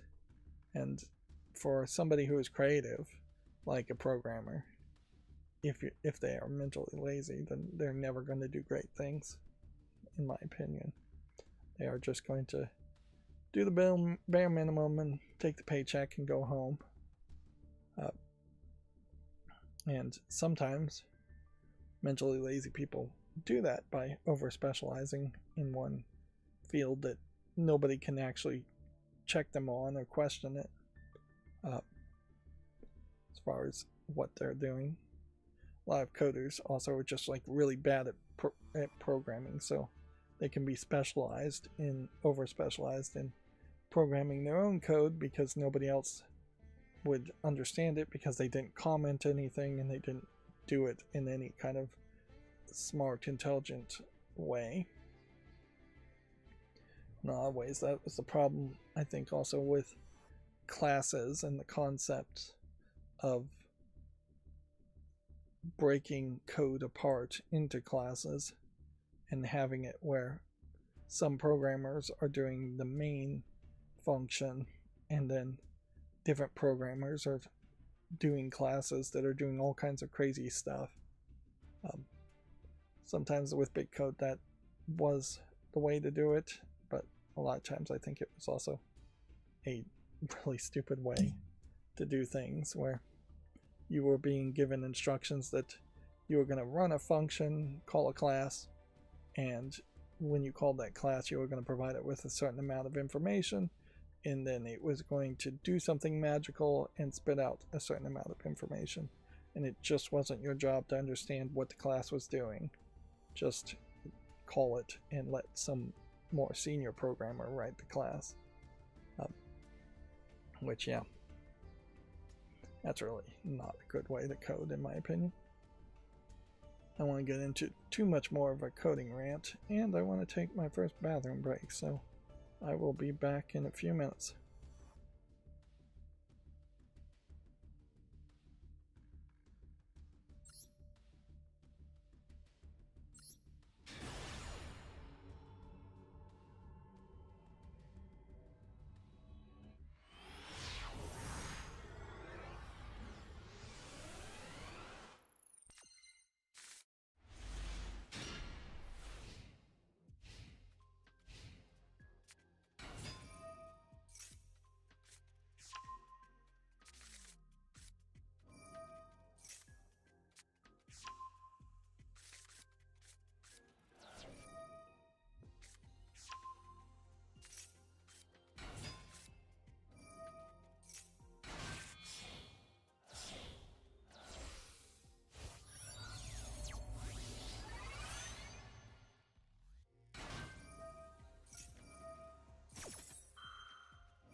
Okay, I'm back. Sorry about that. So let's go through the Gematsu articles now.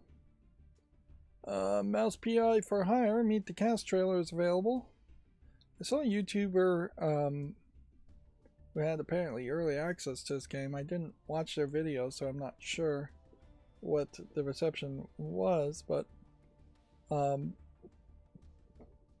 kind of expecting that there's going to be a level of disappointment around this game. In that I feel like people are expecting it to probably be a lot longer and more of a kind of narrative experience than it really is going to be, whereas I'm thinking it's probably going to be a boomer shooter like Doom, but probably closer to Doom 1 or Doom 2 original, not the reboots of Doom 1 or Doom 2. Yeah, this is a long trailer with mostly people talking to the screen, so we won't watch any more of this. But yeah, I doubt you're going to have much more than a few cutscenes, and then you're going to be in that level, and the level is going to be like a Doom level with maybe more of a slightly more modern scale, but only by a little bit.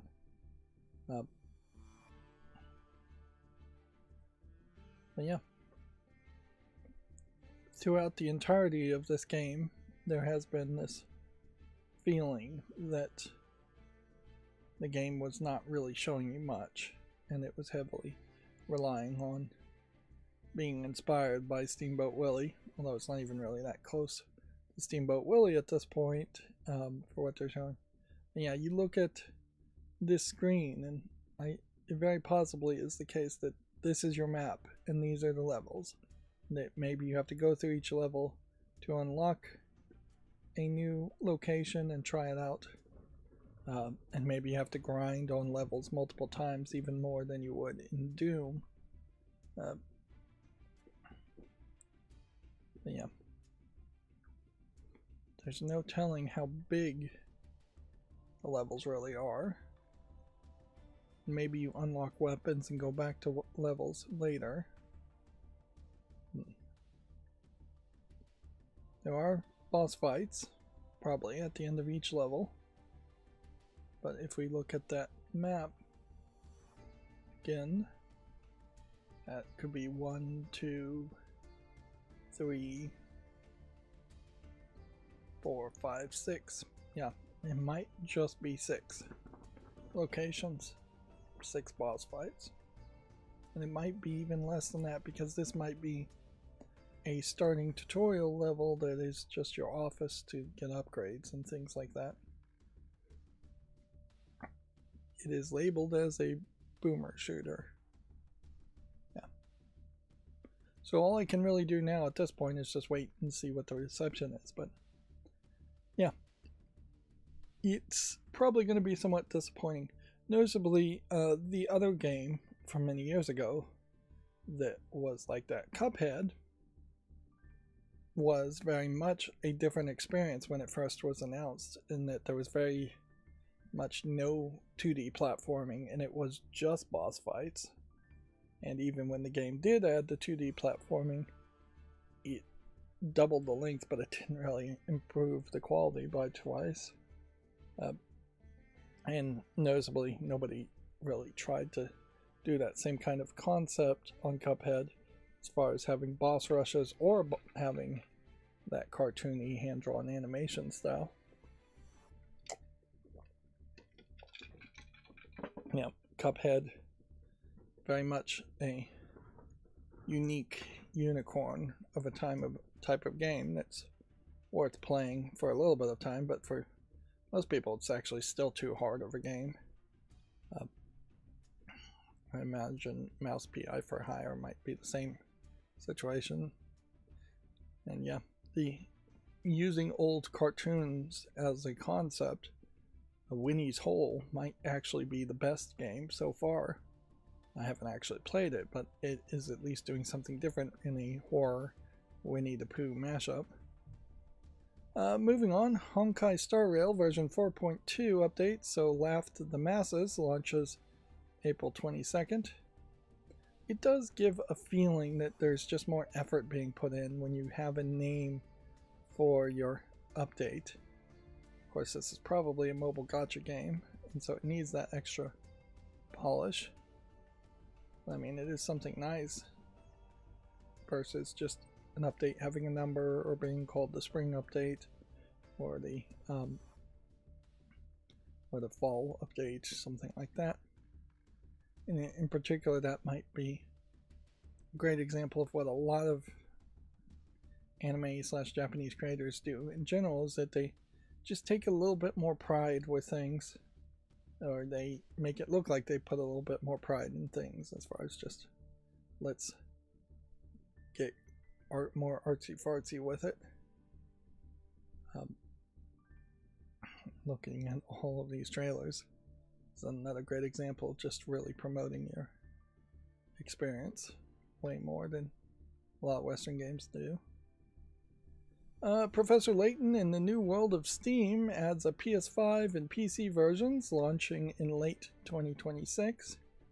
Interesting. That probably would be a great time for me to jump on. Probably couldn't get access to / play the older Professor Layton games, but probably won't matter too much. I don't think any previously Professor Layton games are available on PC, and the game is the World of Steam, so maybe it's not on Steam proper. It might be some other shop.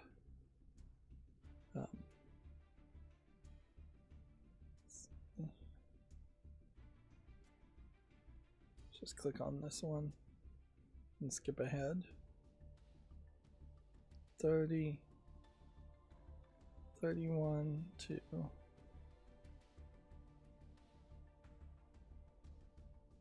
yeah.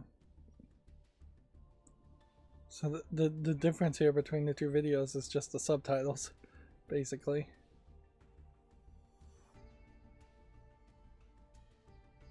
Yeah, but this is another one of people just talking to the screen. I saw an article where Sony does seem to be really implying that fewer and fewer games are going to come to Steam and that they're giving up on that. Which, yeah. I probably should just swoop in and get all of the PlayStation games that are available now and just assume that no more PlayStation games are going to come to Steam. Although, in fairness, I'm not sure how many PlayStation first-party titles are even going to come out in general. So it may not really be that big of an issue. Inazuma 11 Victory Road Nintendo Switch 2 edition launches June 11th in Japan. That series on Steam is being received pretty good. Good enough. This would be, at this point, a soccer game to suggest if people are into soccer and okay with anime, which I imagine half of your soccer audience might be okay with that and half of them might not be. Inazuma 11 Cross launches in June of Japan, so they've established one successful game, now they're releasing another one. This one is a free-to-play mobile game though, so there's a bit of a separation there. Although less of a separation nowadays than before, because it is pretty obvious that you can take a mobile game and put it on Steam if you want to.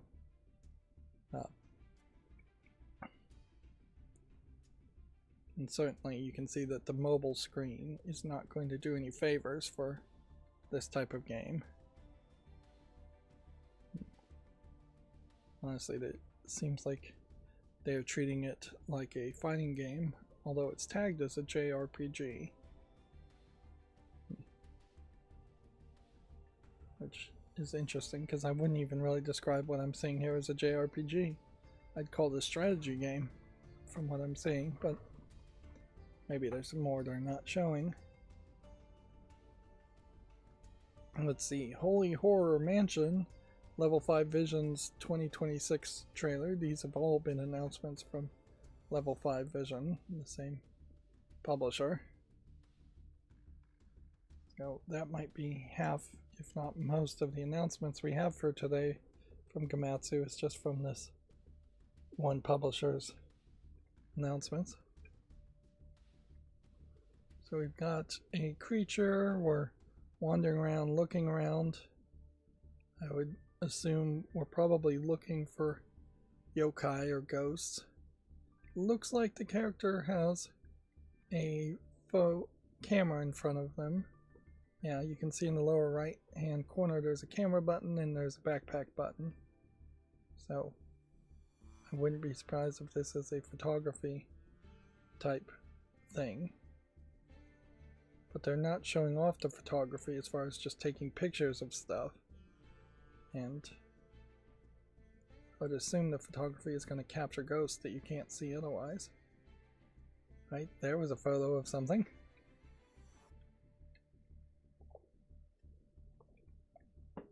But you got a lot of static imagery here of them just going back and forth looking for things.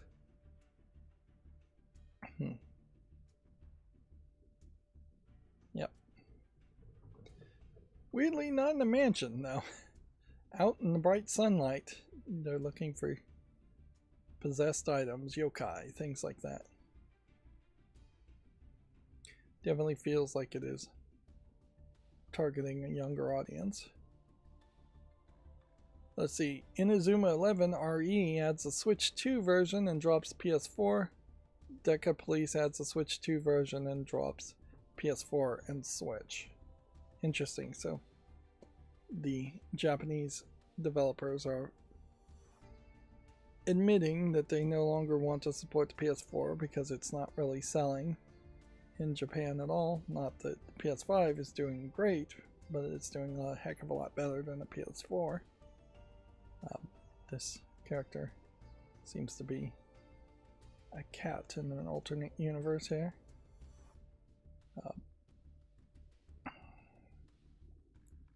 Yeah, I imagine we're going to see a lot more of that happen, where Switch 1 versions are going to get dropped, PS4 versions are going to get dropped, and we're going to see more and more development be exclusively Switch 2, or Switch 2 and PC, or Switch 2 and PS5, etc., etc.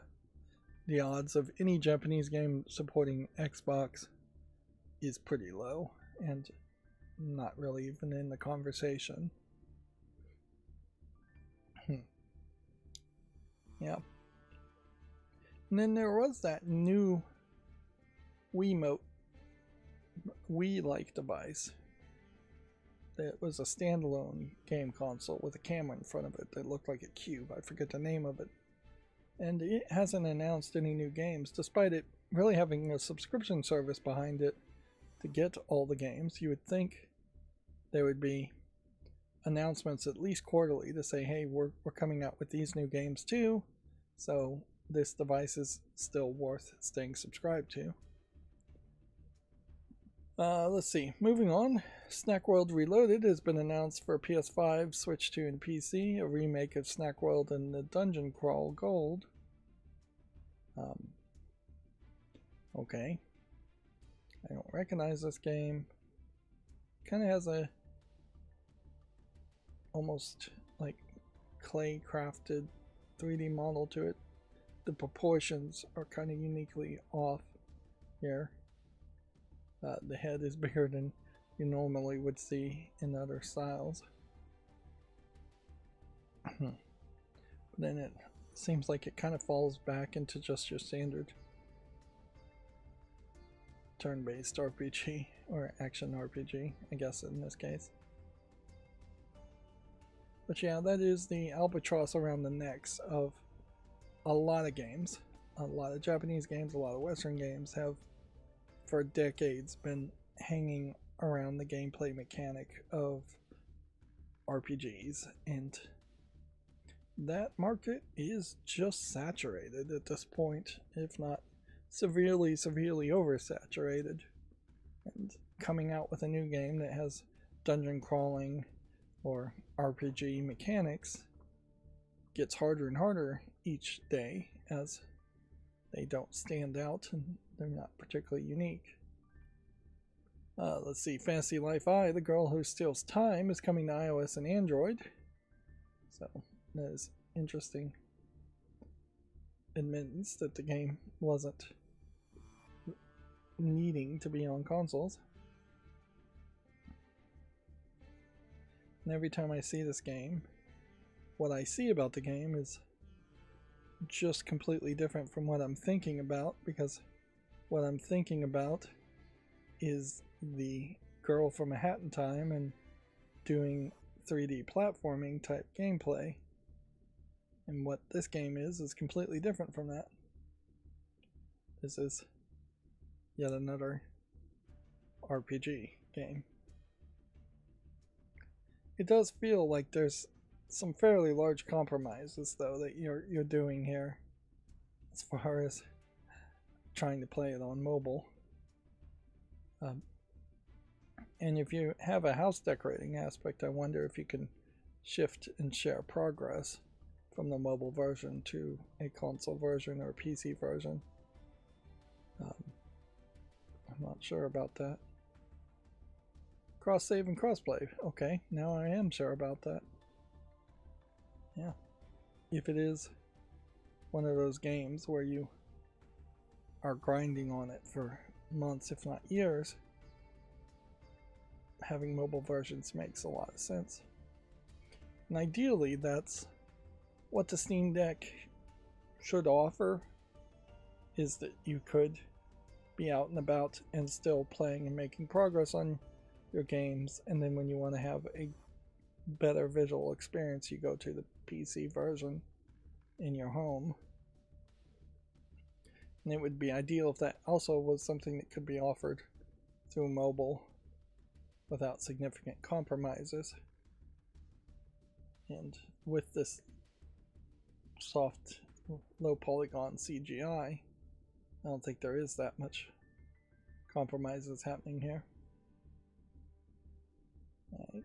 Level 5 and NHN PlayArt announced a fusion puzzle game called Puffling's Journey Through a Fantasy World for iOS and Android.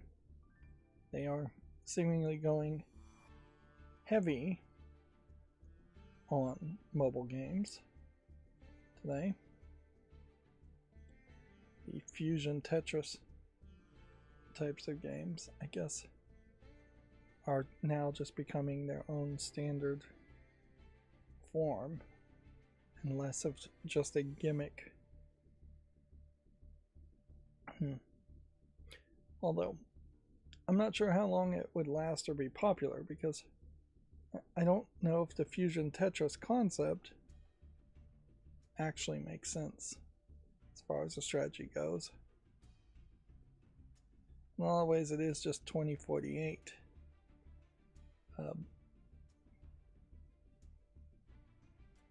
With different visuals, and 2048 as a game wasn't actually that popular for that long.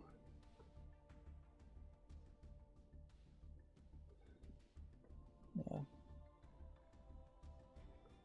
If anything, this often has just felt like a case where the ability to throw real-world physics into a Tetris game was being added, even though it wouldn't really be wanted. This doesn't feel like an actual logical strategy experience as much, because the odds of things touching each other is somewhat randomized based on the real-world physics of how things fall. And certainly I would say I don't know how, as a content creator, I would play a game like this and have much to say. That is true for any kind of game where you are just playing simplistic puzzles. Tetris is kind of the same thing. As I could do a quick look on Tetris fine, but trying to play all the way to the credits or get through all the levels is something that I probably couldn't even accomplish, but even if I could accomplish it, it would take way too long and I'd have nothing intelligent to comment on. The Last Gas Station launches April 28th. It's a cozy gas station simulation game where apparently you play as a raccoon. Which I have been fairly consistent on the idea of not being super interested in simulations of jobs. I don't know why you would want to play a game where you're simulating a job. In this case, it feels like you might be doing it enough where you really aren't simulating a real world job, but maybe you are. I would definitely need user reviews regardless before I'd put that on my wish list. Let's see, Marvel's Guardians of Galaxy has been rated for the Switch 2 in Taiwan. It's currently only playable on Switch via cloud. It first came out for the PS5, Xbox Series, PS4, Xbox One, Switch, and PC. I would assume this is... Well, I'm not sure if this is the Guardians of the Galaxy game I played or not. It feels like there was two. There was like a Telltale one, and then there was this one. Yeah, and I don't own this one. I don't think I'd ever want to spend $60. Owning it $6 is reasonable. But yeah, there is a real relevancy issue, certainly. Now with Guardians of the Galaxies, I don't think we're going to see any more movies based off of them as characters or TV shows. So even when this first came out in 2021, it probably was too late. But you can see that Eidos Montreal here, or Eidos in general, wants some more money from it, and apparently they still are going to have the rights and the license to it for a while so they can continue to sell it. So they're bringing it to the Switch 2. It may very well be pretty easy to take something that's Switch 1 and put it on the Switch 2 and just repackage it without doing a whole lot of coding changes. And it definitely feels like that game barely ran if it had to be streaming on the Switch 1. Moving on, Death by Scrolling for the PS5, Xbox Series, and Switch launches April 16th. It's already available on PC. What kind of game is it, though?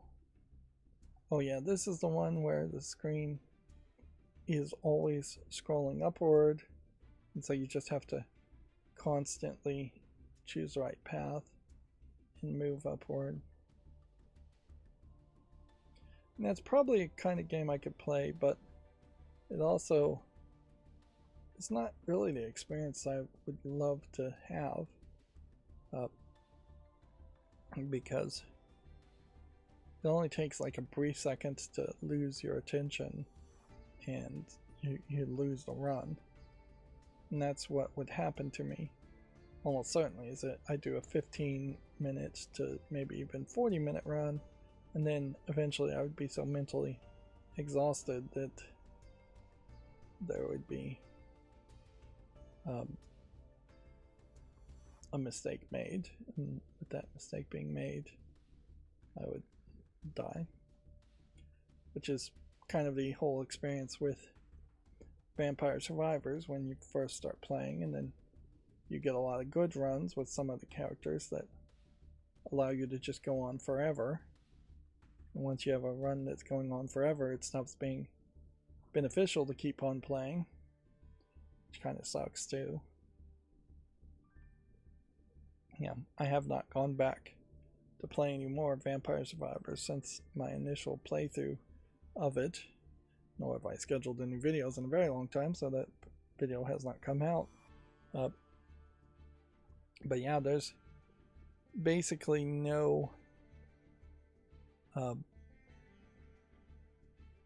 good reason to go back to Vampire Survivors and play more. Like, it's just too grindy. and not rewarding enough. Once you've unlocked everything, you've seen enough of the game to be satisfied with it, in my opinion. Moving on, Hollow Village, or Cozy Days, launches April 24th. I definitely feel like cozy is going to be the next phrase that just starts rubbing me the wrong way. Here you can see Death by Scrolling is at 78% positivity, good enough to go on the wish list, but not really hitting the topper numbers.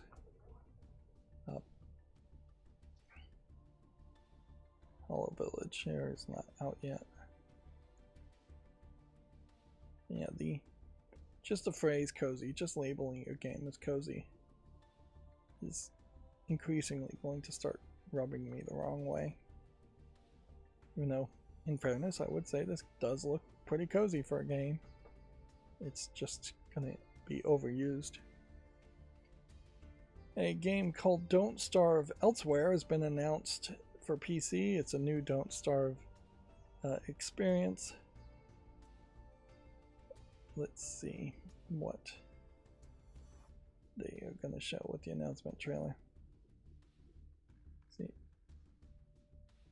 so one would assume you're in some kind of alternate dimension. One would assume that there's going to be new kinds of characters and monsters.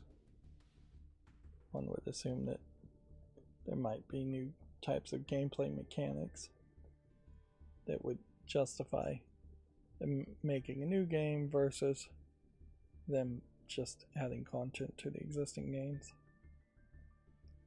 Although Don't Starve has been out for a while, so it's not super crazy that they would come out with a new game. Same old problem as far as any co-op game or co-op focused game is that I really wouldn't have a great way of describing what the average experience is for these types of games, because it's going to be so heavily centered around your co-op partner and your friends you're playing with. And yeah, if I was to do a single player run of the Don't Starve games, that would be very different from what most people's experience would be.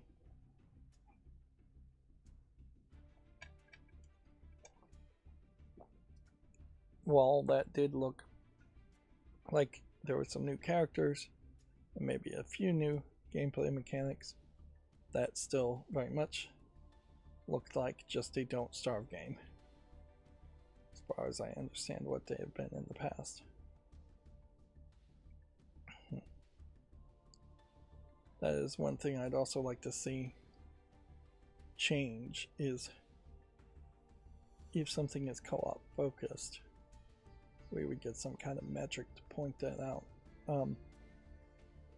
It would be really nice if it was like a percentage of time that people play, where Steam themselves could just say you played this game 60% of the time single player, or all players overall play single player 20% of the time, and then 80% of the time they are playing an online co-op. Yeah, just being able to see a percentage wouldn't really be a bad idea. Because yeah, there's tons of games that have co-op that are barely ever used, but there's way more games that have online co-op that's the main focus. Moving on, Neverway launches in October, and a prologue demo is now available for PC. Which, yeah, this is a interesting art style for the trailer. Actual screenshots here. More of your standard RPG appearance of games. Yeah. This is really where you're going to be playing when you're interacting, and these are just going to be cutscenes. Yeah, it looks like some very weird, surreal visuals, too. So that does catch my attention. Yet another Battle Royale typing game, Final Sentence, now is the name of this one, is available. Which,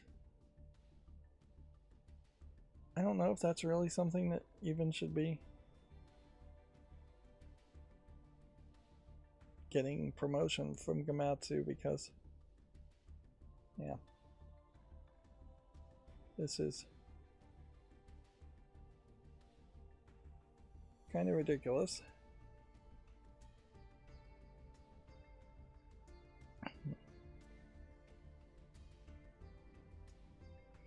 And see, the weird thing here is I definitely feel like keyboarding and typing should be taught in schools. And this is definitely a case where you would not be able to play this game in schools. And yet, I still don't think it's going to be good enough of an experience. Although it does seem to have some options. That you would get edgelord teenagers to play this game and trick them into improving their keyboarding skills. Yeah, and honestly, at this point, the keyboarding skills are for a small selection of people. People who may want to be writers, people who want to be programmers. That's kind of it. Everybody else is using thumbs on phones or talking to phones nowadays. Yeah, there's that game Neverway. We'll put that on the follow list. And then here's Final Sentence. It's already on the follow list and rated 83% positive. Kind of feels like they may have changed some of the visuals, but it may also just be the case that there's been so many games like this, or clones of this, that I've just seen multiple of them.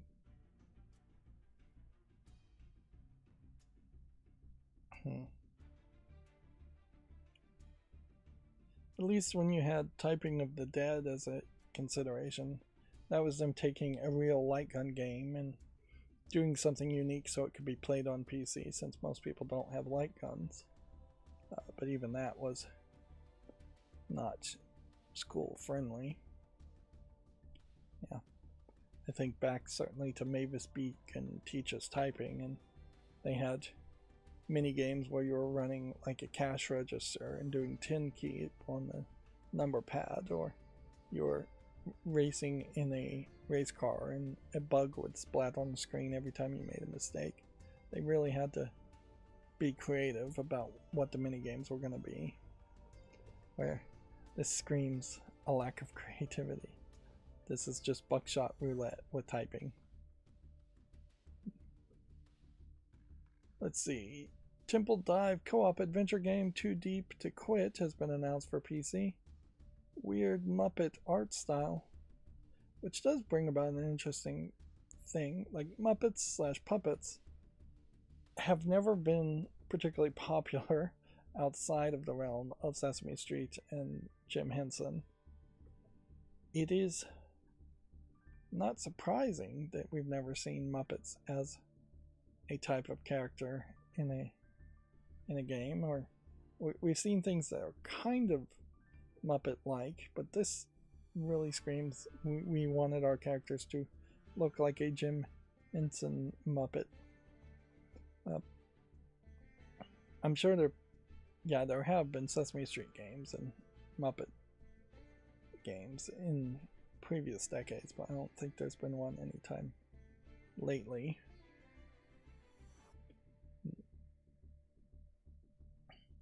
I seriously doubt this would become a new trend to have characters animated as Muppets, but you certainly don't have to worry about hyper-realistic graphics rendering when you're playing as Muppets. And there is a certain advantage I see in that if you're playing as a Muppet and then the Muppet gets killed, it becomes a comedic death instead of it being a bloody, gory death. So yeah, feels a little bit more kid-friendly. Although, I imagine most recent generations of kids have no idea who the Muppets are and would not care about the Muppets at all. Yeah, if you did anything that was like a puppet that wasn't a Muppet, like Charlie McCarthy or anything like that, I don't know how kids would react to that at all. Probably not with much interest. Muppets are uniquely colorful and silly in their designs. This is another co-op focused game, I would assume. The Risk of Rain 2 DLC Hallowed Concepts has been announced. I will leave it at that, since I haven't really shown any real interest in Risk of Rain 1 or 2. Alabaster Dawn launches in early access on May 7th. It's a deep and engaging combat system with challenging puzzles and an epic story, according to the subheadline.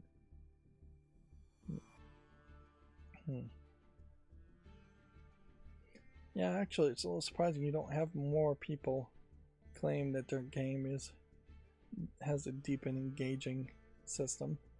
It's kind of hard to argue against that claim.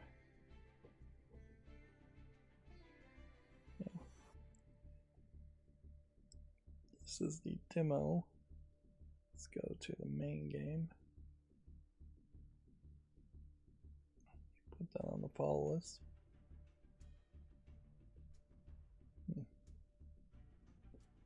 The Lift adds a PS5 and Xbox Series version, but has been delayed to 2027. Yeah, this game came out with its demo way too early, and that in part is probably the fault of TinyBuild as a publisher, I would guess, promoting it and pushing it way too much. It may also have been the case that they, through playtesting, came to a pretty big realization that there was not that much interesting going on in the demo. Yeah, the idea of you being a repairman and fixing the world probably needed more gameplay mechanics and more puzzles. And then the elevator allowing you to go up higher levels in this weird and crazy world.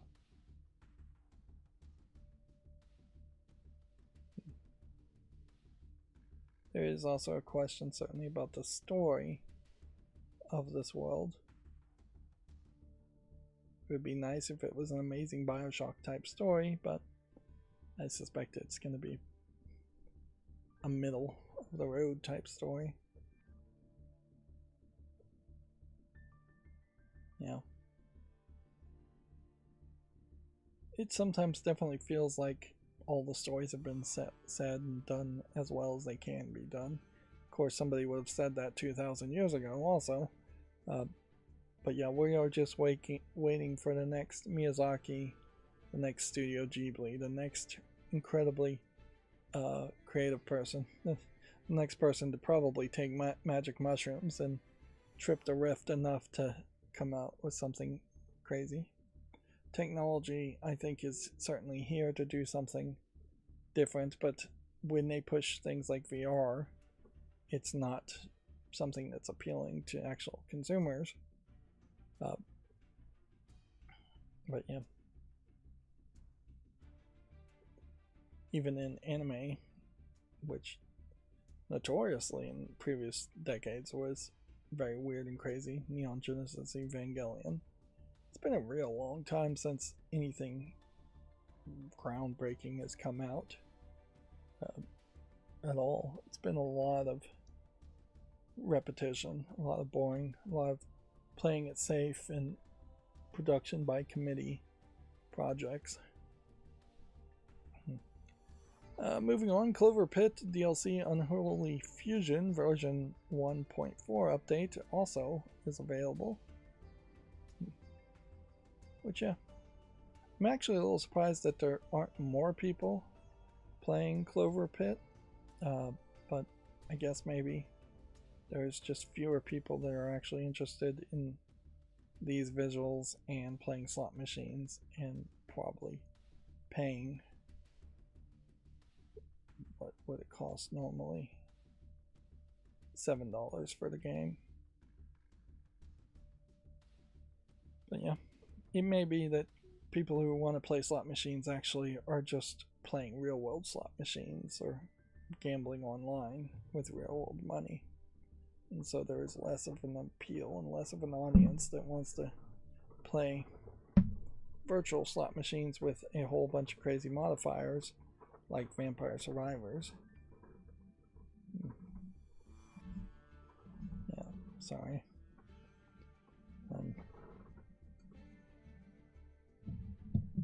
Adjusting my leg as I get more and more relaxed in this long-running show.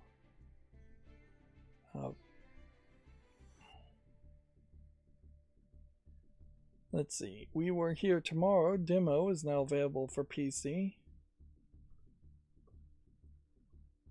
The Graveyard Keeper 2 has been announced for modern consoles, Switch, and PC. And the original Graveyard Keeper is free for a limited time.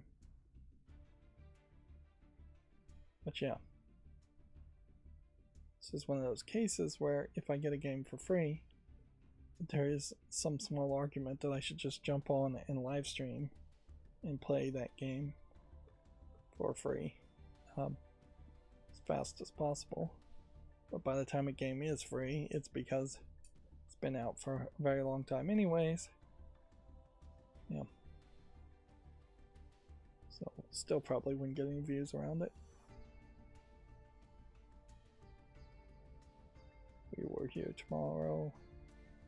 Looks like it's a co-op puzzle game. Only co-op. Like no single player at all as a concept. Which, yeah. I kind of am in a position where I am not just immediately rejecting things that have online co-op, but I probably should be in that position. Me giving a Steam Deck to a kid hasn't really led to them playing a whole bunch of co-op games or playing a bunch of games in general. In fact, the whole concept was a bit of a bust. I miscalculated how much free time they would have had to play games and compared to how much free time I have to play games. But yeah, hopefully it will just be the gift that keeps on giving year after year. But yeah, I definitely did not get anywhere close to the point where new games were wanted for the kid every couple of weeks or every month even, frankly. Well, they've played maybe one or two games that were really long games. And here's Graveyard Keeper 2.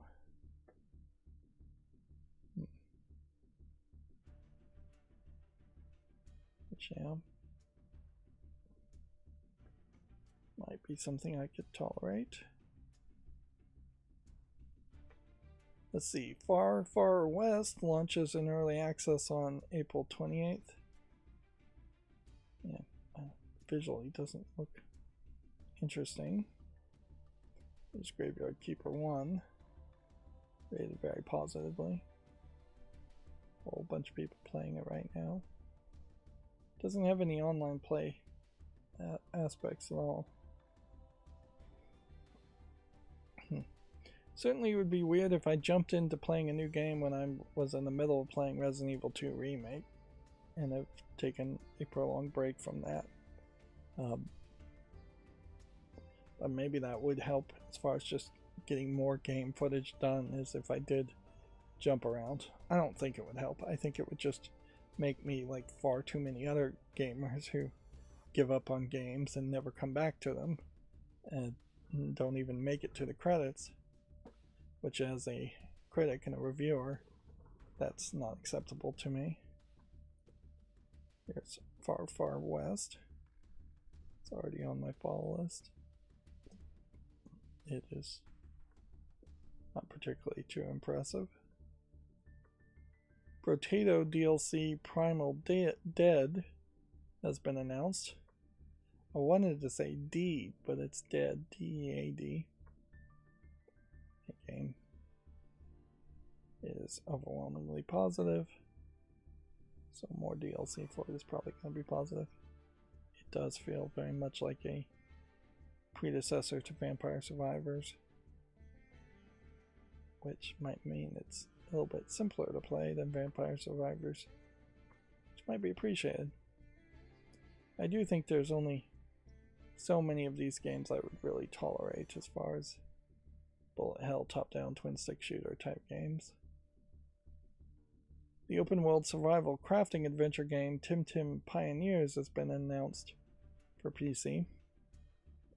Yeah, I think we are at this point going to see at least 3, maybe 4 to 6 known names of games that feel like creature collector, Pokemon type experiences, with maybe individual twist for each of those 6 games, up to 6 games.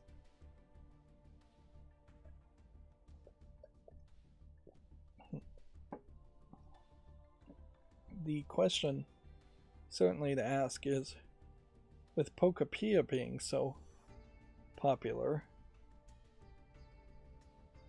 are we going to see in maybe a couple of years, it may take that long, clones of Pokapia, or games that try to shift to feel like Pokapia? Because, like, inherently, without the Pokemon, Pokapia is just a village strategy, village builder type game, which those have existed for a long time and have not been that popular. It does feel like Pokapia is also really just an Animal Crossing game. And I guess in fairness, we haven't seen a ton of Animal Crossing games clones on Steam either. So yeah, maybe we're still just waiting for Animal Crossing clones to start with.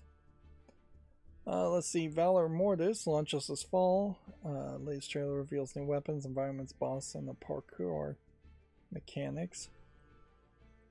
I don't recognize this game at all. It is interesting they're showing just like 3 screenshots.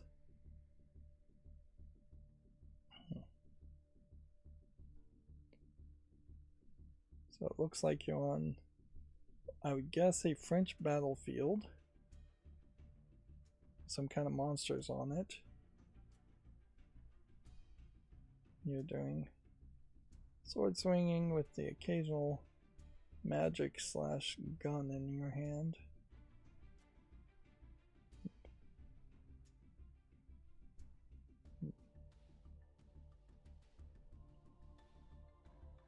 Alright.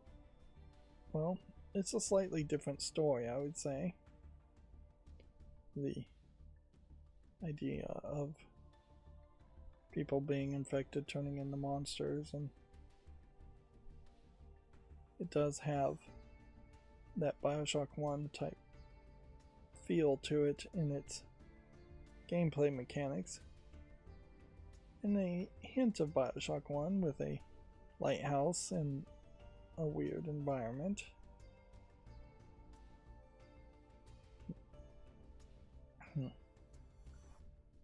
We are still waiting for Judas from the creator of Bioshock 1, or at least the credited creator of Bioshock 1. And we are still waiting for a Bioshock 4 from not the creator of Bioshock 1. It would be interesting if Valor Mortis came out and felt like the new Bioshock. Valor and Mortis don't really mean anything together, though. perhaps it means honor within death, if you roughly translate it. Long Gone launches in 2027. I already looked at this game. It looked interesting as potentially a adventure game, point-and-click adventure game. It's an interesting art style. Away Team single-player playtest has been announced. This is a spin-off game, I think, of Oxygen Not Included,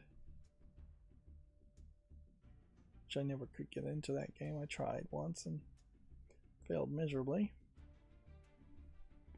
I don't think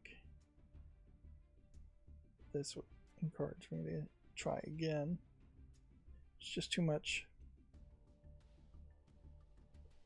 resource management, for lack of a better term.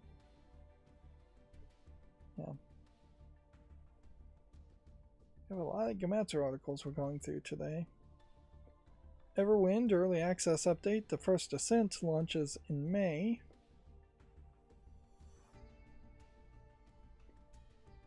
This is yet another game apparently haven't seen before. Although I wouldn't have been surprised if I did see it and I just ignored it completely, because it doesn't look that interesting. Solarpunk launches June 8th. Yeah. Warhammer Survivors adds the modern consoles and Switch versions.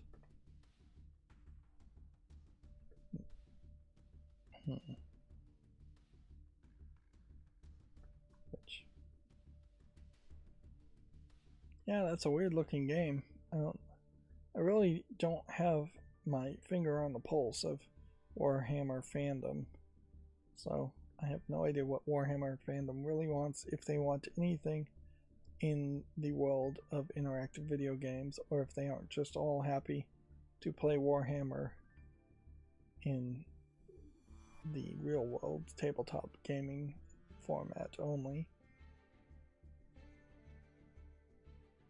A sledding game launches in early access on April 30th. I guess it's called Sledding Game. It is interesting how these snow-based games get released at kind of random times, and people just cannot really afford to wait for their game to come out in the winter months. Not particularly impressed by this in the screenshots. Then Lost Castle 2 launches June 11th.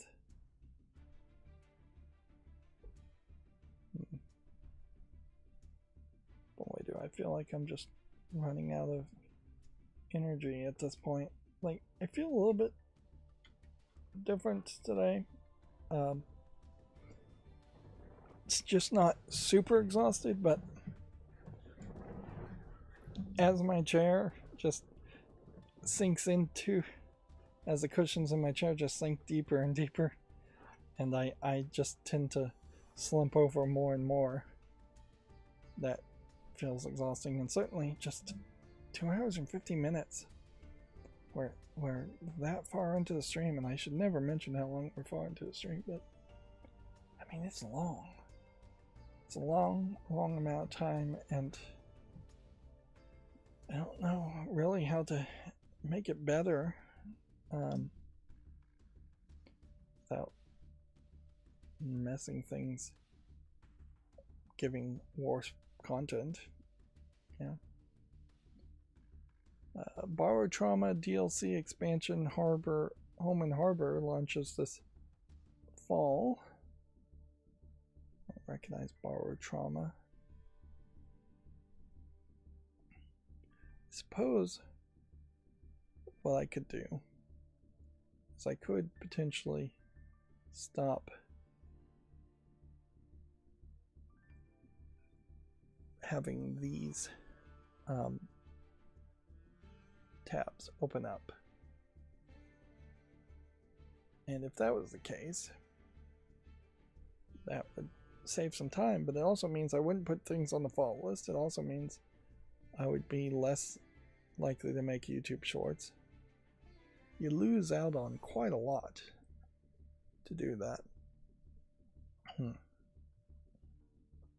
So yeah, that doesn't really make sense to do it that way. Dead is Disco launches in early access on May 5th. I still pretty much have a policy that if something puts out a press release, I'll put it on the following list. Starseeker Astroneer Expeditions open beta test is set for April. Shift at Midnight launches May 28th. This looks like a creepy horror game, although we've kind of seen those kinds of creepy horror games before. Although it may be the case that sometimes I'm just seeing people like Game Grumps play these games before they are available or a real product. Yeah, I don't see a real reason why I would want to play this. Guess I'll let it make a YouTube short. Over the Hill playtest, PC playtest is set for April 24th to 26th. Windrose launches in early access on April 14th. That looks interesting. Looks like maybe a pirate game. Here's Over the Hill. Windrose is a pirate game. Although it is at a point now where if I see a game like this, this kind of intrigues me, this screenshot. But the screenshots where we are building houses and upgrading things and just doing generic survival stuff, this really turns me off as far as just like, I don't want this extra garbage in a game.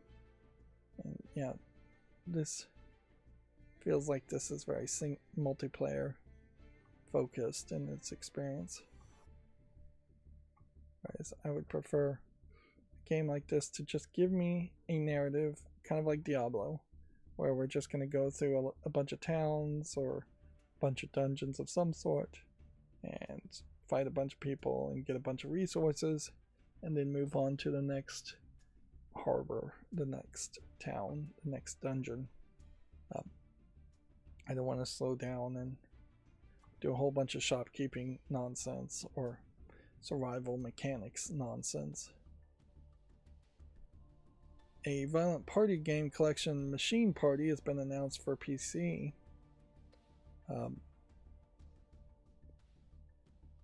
Which uniquely violent party games. Doesn't that inherently imply that it might increase violence at your actual party in the real world? Yeah,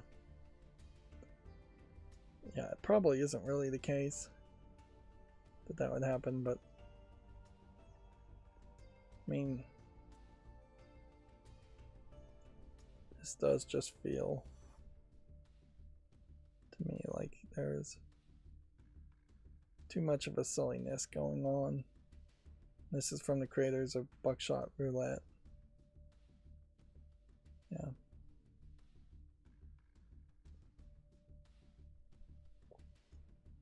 I used to play a game on Xbox Live, Xbox 360, called Apples versus Apples, I think was the name of the game. Yeah, I think that was it. And I did very well there in that I could pick the silliest, dirtiest response of the cards that were available to me as far as responses go. And somebody else would feel silly and dirty and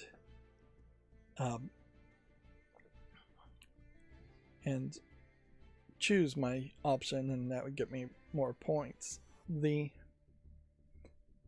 thing about that, though, is that does not work if everybody picks silly, dirty responses.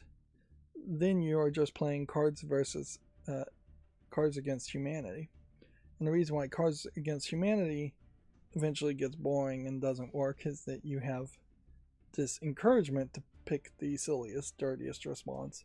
And all the responses are silly and dirty, so there is no baseline earnestness in the other response to contrast and shock and surprise people. I think comedy is based on shocking, surprising misdirections, things like that.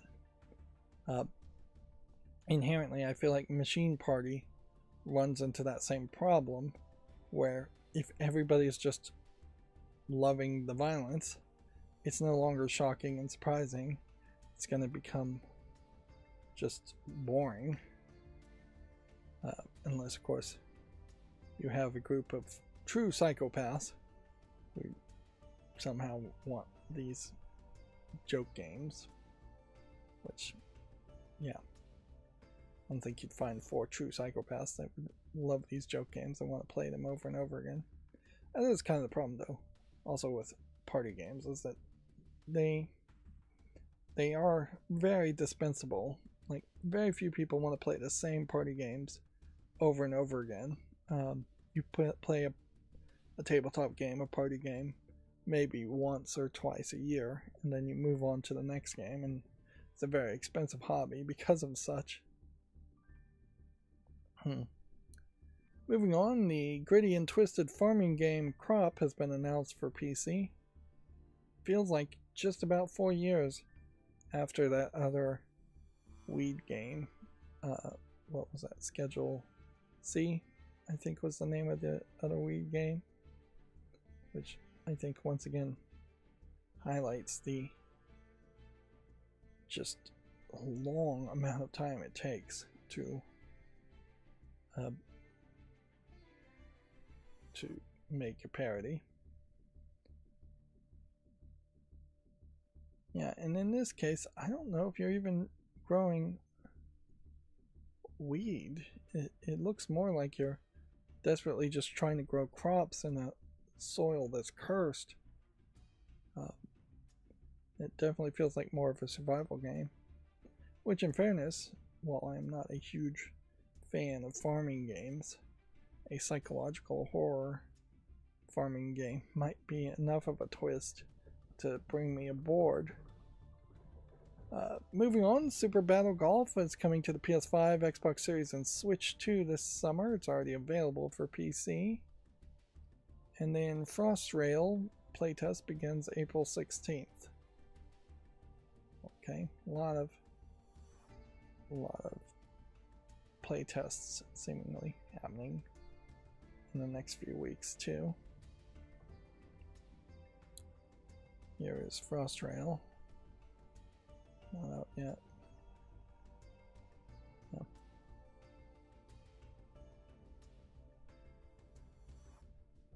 I suppose this is like the pirate game in a lot of ways. You're on this track, and then you go to what I believe are procedurally generated areas and investigate and scavenge things in this world overrun by, I think, zombies.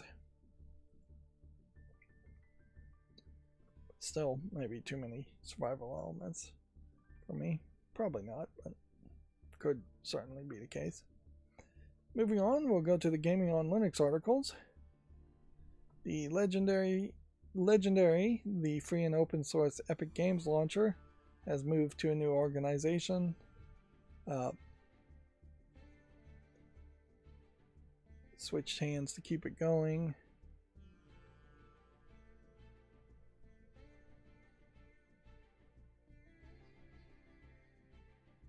The original creator hasn't had enough time for it, so they've done the great thing to move it over to an organization on GitHub to allow contributors to keep improving it easily.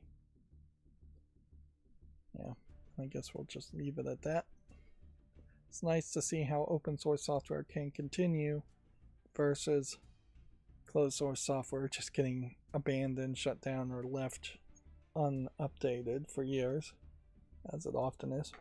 Speaking of closed source software, there was a line of communication that people heard from the Artemis 3 mission, in that there was 2 different versions of Microsoft Outlook on the computer on the Artemis 3 that one of the scientists was using, not one of the computers that was really running the ship. I doubt any of those even run a operating system, and if they do, last I heard, last time I looked into it, I think they probably use a Unix version of an operating system to run the spaceships that is a real-time operating system compared to what most people use, which is not a real-time operating system. What's the difference? The difference is that a real-time operating system will absolutely make sure things happen in the milliseconds it needs to happen, whereas a non-real-time operating system will let things pause for a few thousandths of a second. That way other things can be processed. But yeah, the more science laptops that they let them have and phones and things are more off-the-shelf kind of hardware, which probably haven't been particularly hardened for the space flights, and they can't have bugs and lockup. Anyways, the scientist, astronaut, said he had 2 versions of Outlook and neither one of them worked, as he was having them remote desktop into his computer to fix something else, which is a huge embarrassment for Microsoft, and certainly something that Microsoft should probably work to getting their software to not be buggy, broken messes.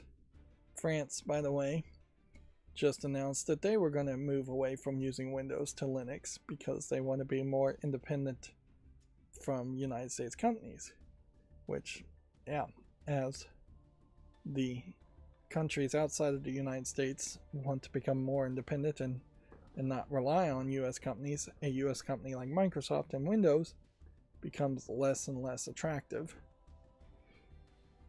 which might give a huge boost. Although Europe in general has had this trend in which they are trying to go to Linux, and they are not particularly going very fast, because all those countries really can do is tell that their governments to move to Linux, and that means the governments are going to move fairly slowly to do it. It has not been the case so far that they have outright banned the use of Windows in Europe anywhere, where citizens can't install Windows and use Windows. That would be quite an extreme shift, certainly.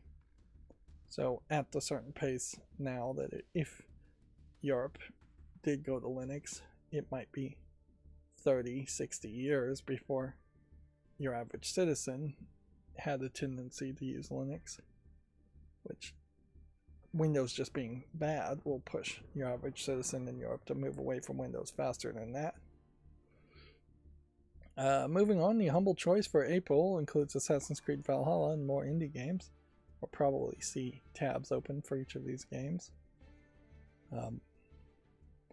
Valhalla is mixed reviewed in the last 30 days at 66%. Not particularly highly reviewed overall. I more and more kind of feel like I got out almost at the right time with Assassin's Creed, and over half of the Assassin's Creed games just don't feel like they're worth playing. Yeah, that Assassin's Creed playstyle that was the Assassin's Creed playstyle before they changed it completely never really caught on for any other kinds of games. Daemon X Machina Titanic Scion is not particularly highly reviewed either. So it doesn't really feel like a great bundle offering. Valve Dev fixes up VRAM management on AMD GPUs to improve performance. Video RAM management on Linux with AMD GPUs is about to get a whole lot better, which is great news for gaming, especially the lower end, and on the lower end are hitting VRAM limits. Coming from Natalie Vaughn, an independent contractor for Valve, who has been working on the open source AMD Mesa graphics drivers. It sounds incredibly impressive. If you have a GPU with 8 GB or less, this is something you're really going to be interested in, as it should make games feel a whole lot better on Linux. As Mock said, instead of performance slowly degrading over time, games should perform much more stable as long as the game itself doesn't use more VRAM than you actually have. And generally, it seems that even modern games stay within a memory budget of 8 GB or a bit less.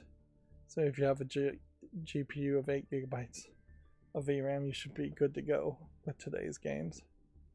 So this, without getting into the weeds, sounds to me like they have found a better way to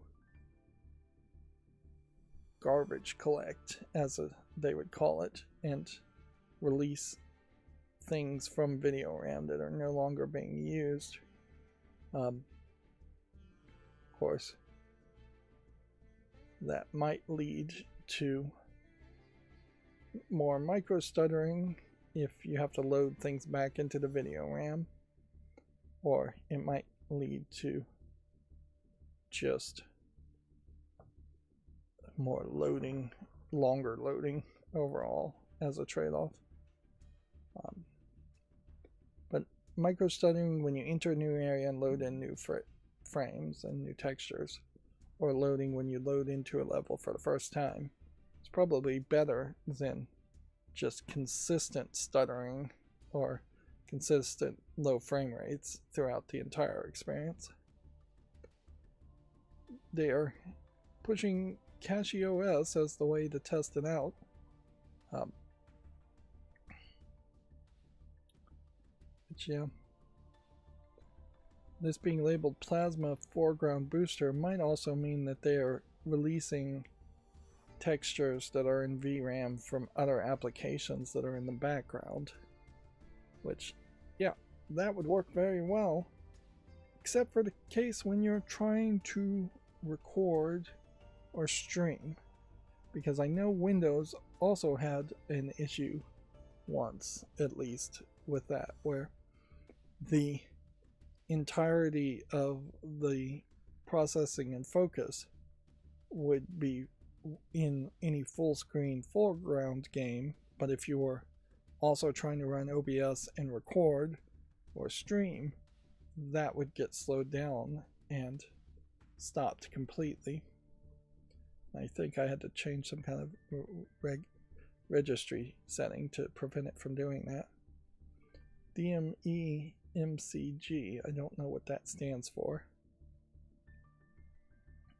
Let's show all of our cards on the table though, and also point out that if you have an 8 GB video card, you have a pretty bad video card, and it might very well be time to get up to 12 GB or more, 24 GB if you can afford it.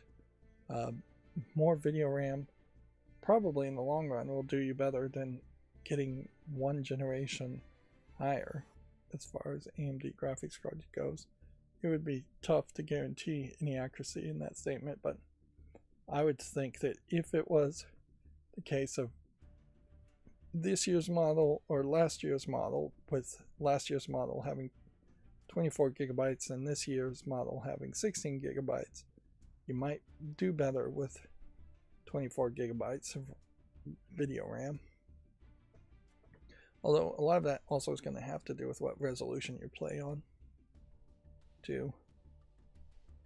We have Lord of the Rings Return to Mordor, another one of the Humble Bundle games. This one mostly positive in the last 30 days. Let's see. Godot has gotten a funding boost from the Slay the Spire 2 developers Megacrit. Slay the Spire 2 being one of the most recent and one of the most successful Godot engine games to have been made and sold so far. I think Slay the Spire 1 was also in the Godot engine, but I'm not 100% sure. So we are starting to see 2D games with light 3D elements succeed using the Godot engine. We are still crossing our fingers and waiting to see if there will be, or what will be, the first 3D Unreal Engine-like game that is made in the Godot engine. Which the latest dev version of the Godot engine we may talk about is also improved its scaling options. So if you have a lower resolution 2D or 3D model, when it scales up to a higher resolutions, it does a little bit better of a nearest neighbor anti-aliasing, so things should just look better. Let's see, Proton Experimental brings fixes for the classic Resident Evil 1 and 2 and Dino Crisis 1 and 2 and more, just in time for classic Resident Evil 1 and 2 to be released on Steam, which, there almost certainly is a connection there, too, in that you really wouldn't see Valve employees who are working on Proton likely go for a game that was not available on Steam. Dino Crisis 1 and 2, I think, also are fairly new to Steam, too.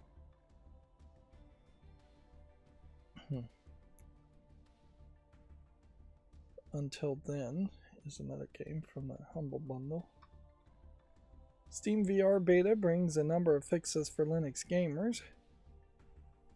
I basically had forgotten that the Steam Frame was still a thing as far as a new standalone VR headset, but yeah, with this update it does remind me that theoretically that hardware is going to come out. If Valve was smart, I think just because of the whole financial situation and the economy situation, it might make a lot of sense to just put a full stop on the Steam Frame VR headset, delay it a year, and focus exclusively on Steam machines and the Steam controller, instead of having to try and have 3, possibly 4 new Steam pieces of hardware on sale at the same time. Yeah,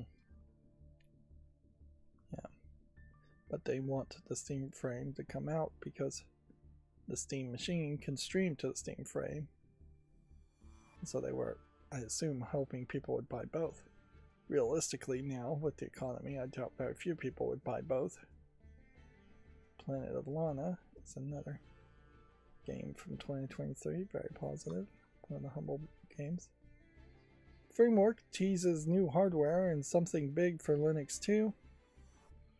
Okay, I'll be interested when they have something to actually say. Right now, I don't think there's any real reason to get hyped around Framework.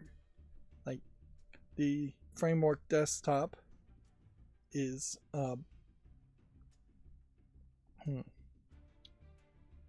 is its own kind of unique Strix Halo design, which wasn't very upgradable, and I'm not sure it was available ever in large numbers at a reasonable price. And if they're just going to come out with a new upgrade to their laptops, that's to be pretty expected. The fact that they are showing several different Linux distros makes me wonder if they aren't just going to open source all of their hardware stuff that they can open source, which still may not be everything. Like, there's plenty of people that don't put out open source drivers for graphics cards, wireless connection cards, things like that. And if they were going to come out with their own distribution of Linux, that would not be impressive to me by any means. Artisan Tower Defense game. I mean, it's a tower defense game. I'm not particularly interested in putting it on my wish list, though. Not a Humble game. Basic Linux gets some major upgrades for April 2026 update. Great. they're at 6.19.10 as far as the kernel goes. So yeah, by the time I actually get my computer put together, Bazzite Linux may very well be the thing that to do with. I still don't really feel like I would want to go with CachyOS over Bazzite Linux, just because CachyOS feels like it's a little too dangerous, too cutting edge for your main computer to do things with. Support is now built in for Elgato 4K capture cards. Bazzite Linux still is also focused somewhat on handhelds that are not the Steam Deck, which maybe that is a waste of focus at this point. Maybe it isn't. Yeah, we are not at 7.0 on the Linux kernel where the huge changes are expected to really happen. And honestly, I probably wouldn't even want to go to an operating system until it was at 7.0 and the newest version out was 7.1 or 7.9 or 7.19 and then 7.1. Yeah, or 7.0.9 or 19, I guess is what I'd be looking for. Something that had a whole bunch of bug fixes before just going to 7.0. Again, it just feels too cutting edge for your main computer. Here's another one from the Humble Bundle. Debian Linux is waiting on further info on how age verification will affect it. I figured out that the Google Gmail account that wanted my age was one I made relatively recently, whereas all my other Google accounts are just really old. And so I think any legacy accounts on a lot of these services are just going to be assumed to be over 18, and that is all they're going to care about, versus them asking specific dates. In particular, Yu-Gi-Oh! Master Duel added age verification, and in their age verification you drag a bar from 0 years old up to 35 plus years old, so they have really no interest in how old you are after you're 35 years old, which is interesting, certainly. But that's probably better than having to put in a specific birthday. But yeah, this whole age verification is on the operating system nonsense. Still is getting pushed by governments, and yeah, Linux is going to push back as much as they can try, but we'll see how far it goes. Although, if this is expected to take effect in 2027, there's easily a chance it just won't take effect. It's also worth pointing out that this California Digital Age Assurance Act was heavily lobbied for by Facebook and Meta. They literally were just trying to pass the buck and blame somebody else and shift the focus. So there's a lot of nefariousness, and it shows a great problem that lobbying is a thing that isn't illegal when it almost certainly should be illegal, and that politicians should really be doing their own independent research and not making laws unless it actually makes sense. We have Buddy Simulator 1984. Let's see, the PlayStation 3 emulator RPCS3 showcases an improved handheld gaming PC experience. Which, yeah, emulating PlayStation 3 games, in particular with that weird hardware, is something that people are interested in, as even PlayStation doesn't seem like they really have great emulation on for PlayStation 3 games. But honestly, I just don't know how many PlayStation 3 games are really worth even playing. And this is one of those videos where they're just gonna show you a whole bunch of tweaks, whole bunch of settings.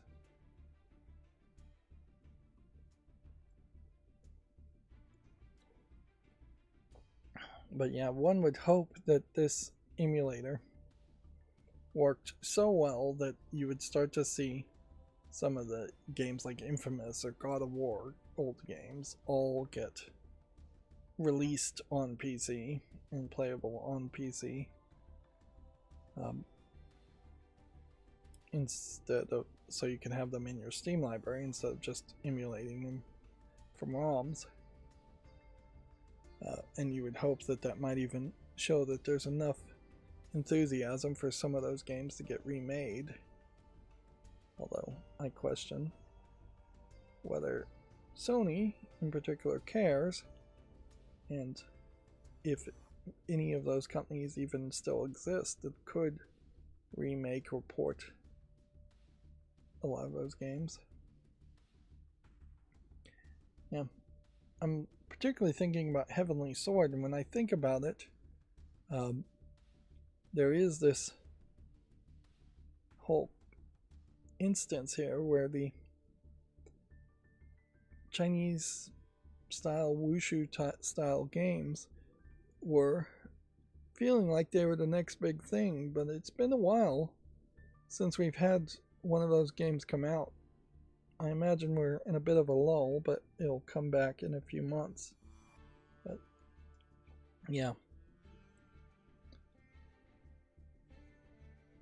we've seen less of those in the past few weeks.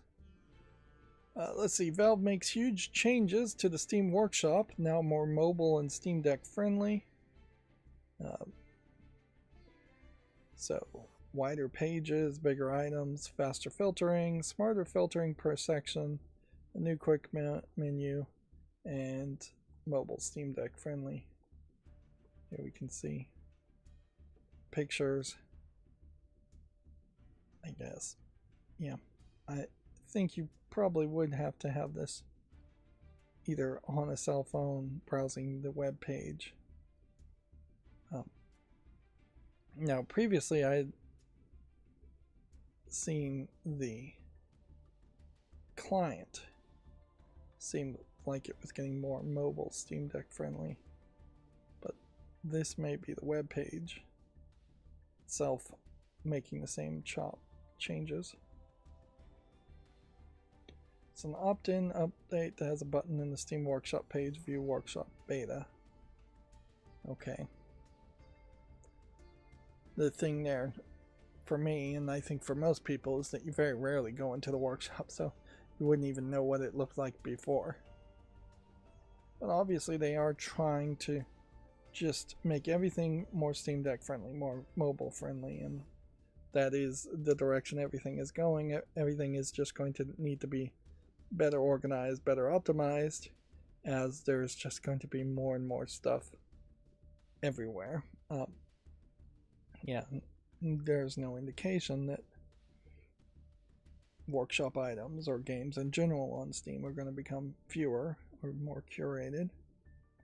If anything, it would be crazy for them to start getting rid of workshop items, as there's so many Nexus mod things that have been banned and kicked out, and it is unknown to me where people are going now to offer their mods instead of Nexus mods, which, let's face it, the majority of the Nexus mods were adult mods, and I imagine a lot of that content just not on Steam or going to Steam either.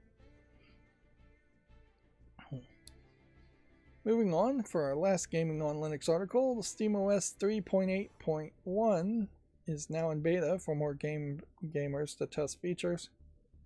They moved it from preview to beta. It is got a list here of things being upgraded. An updated ARC system base is pretty big. That doesn't happen more than maybe once or twice a year, but the situation certainly is, for me, I'm pretty happy with SteamOS and my Steam Deck for as little as I've used it, to the point where I wouldn't really recognize any bugs if they were fixed in the first place. Moving KDE Plasma to 6.4.3 versus 6.2.5 is a step forward, but it's probably not going to change too much. External HDR displays, support for variable refresh displays, per display scaling factors are all pretty big things for KDE Plasma. The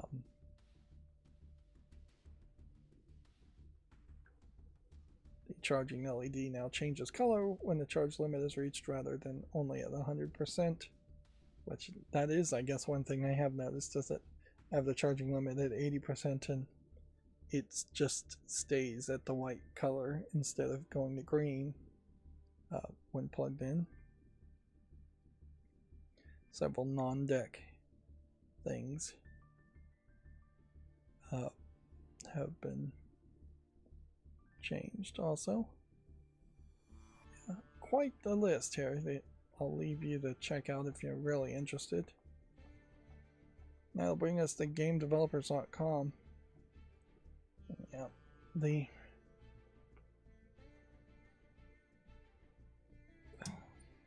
streams are not getting any shorter at this point. And yeah, I'm just sliding down in the chair more and more. Okay, so here's some big news in censorship. We've pretty much have no source for where censorship gets reported on at this point. Censored gaming long since has disappeared.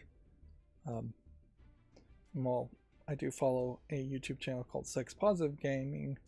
They only cover censorship to a medium amount. They don't focus on it exclusively. They mostly are focused on promoting and announcing and talking about games that actually didn't get censored. They're adult games. So, Doki Doki Literature Club has been removed from Google Play over depiction of sensitive themes. The publisher Serenity Forge is working to have the acclaimed visual novel reinstated.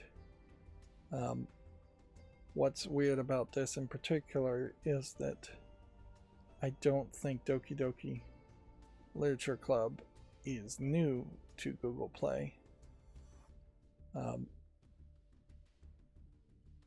Which, yeah, that definitely feels like Google Play is just using bots to detect things and take things down.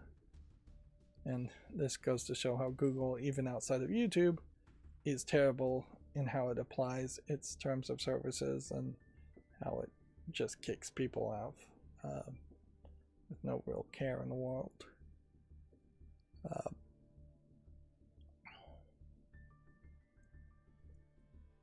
I don't think that there's any real law or reason why they would have felt they needed to kick it at this point. And they certainly are targeting a fairly well-known game. The problem I've always had with Doki Doki Literature Club is that it does feel like it is the one visual novel that Westerners played and didn't really push people to try any other visual novels. And so, yeah, it didn't really help the industry as a whole. Let's see. Split Fiction developer Hazelight Studios has accrued $50 million total sales. It Takes Two is responsible for $30 million of those sales. So, it is a weird way to phrase that, to say Split Fiction at most made $20 million in total sales. Which, yeah,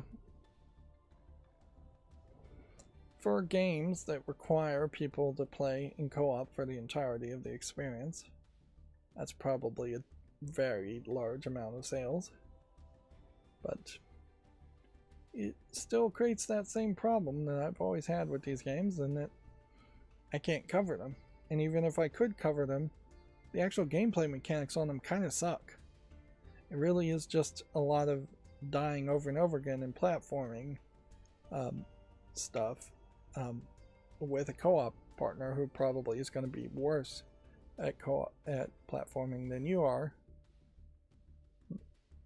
Yeah, I wish these games had a single player with like a non-playable character AI character playing with you, and then we would see how well it actually played. It still probably would kind of suck because it's just platforming, but I would hope that the story makes up for it, and I think it does considering how popular they were.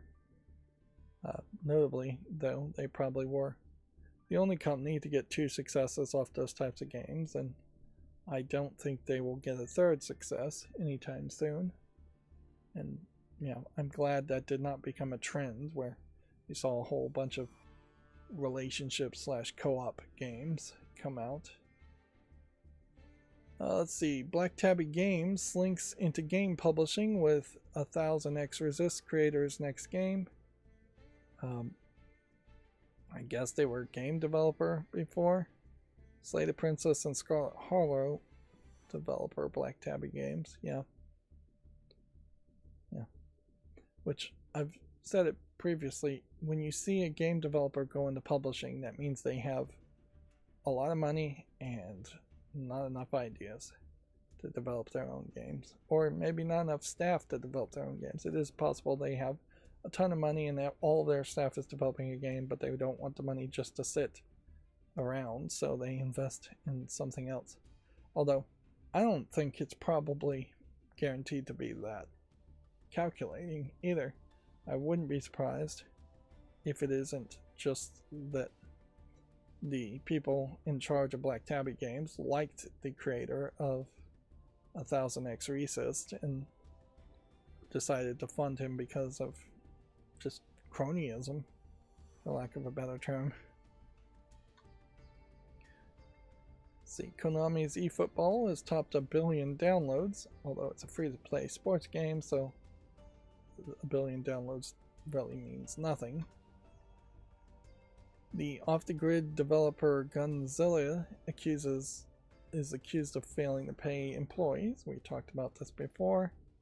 Of course, we'll never know the real truth until somebody takes them to court, which is difficult.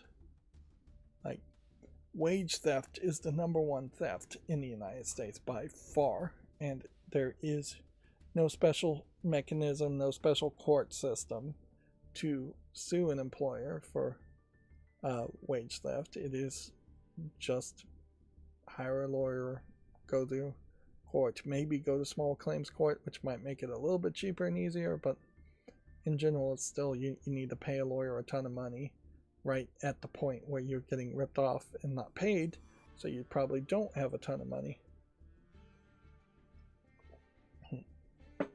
But yeah, there are a whole bunch of pseudo organizations that might pretend like they can help you, but usually can't really help you.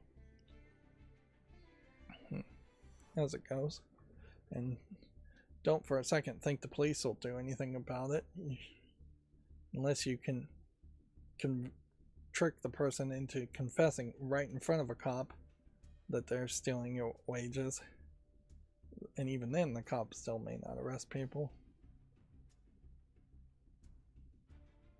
It's one of the things about the police, perhaps throughout the world, but particularly in the United States, it would be very nice if they were all trained very heavily for like financial crimes and arresting 1%ers and rich people who are doing evil, illegal things, instead of being trained almost exclusively for violent crimes and targeting minorities, let's face it, and drug crimes. But yeah, personally, I would shift all of the budget from the narcotics department into the financial crimes department, and that would make a lot more people happy as a society, I'm sure.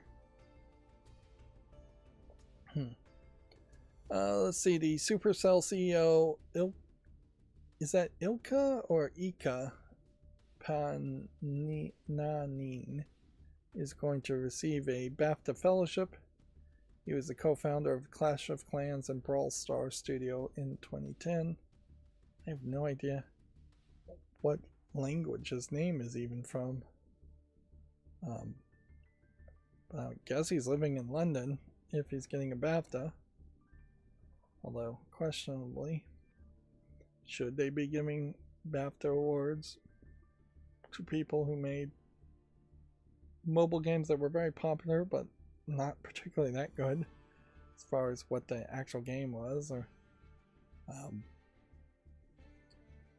yeah, but I guess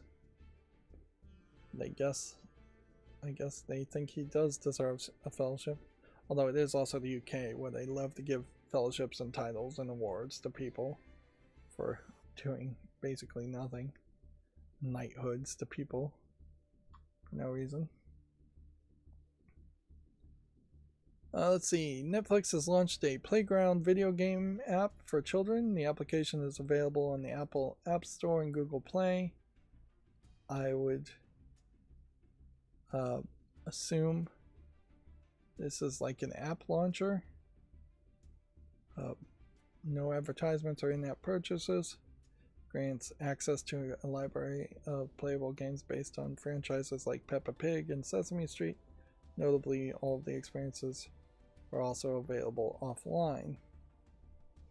Okay, well that sounds interesting enough.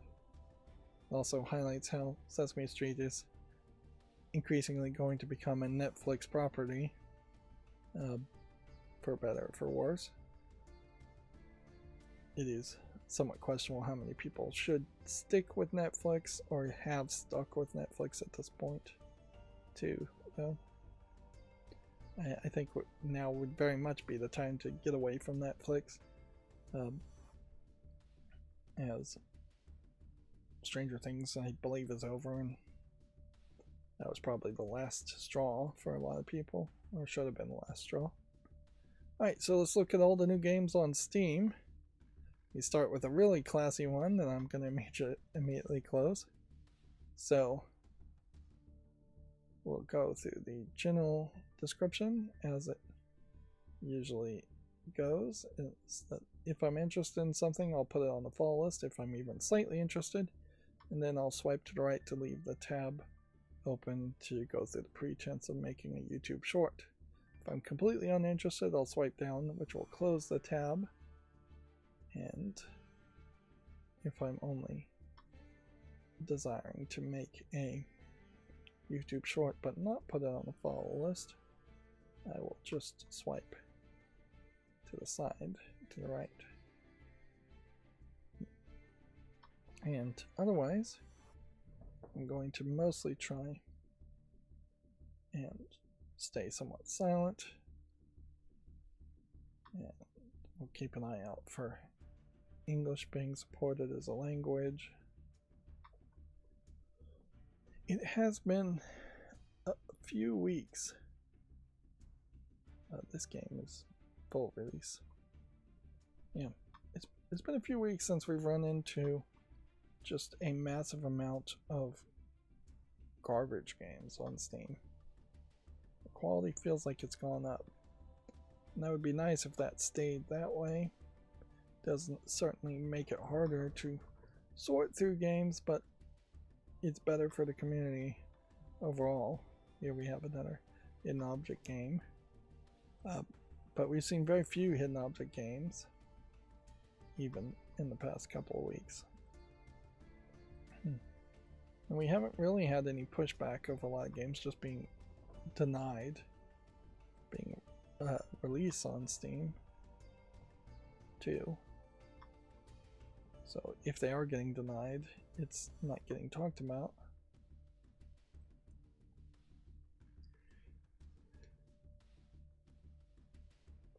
Yeah,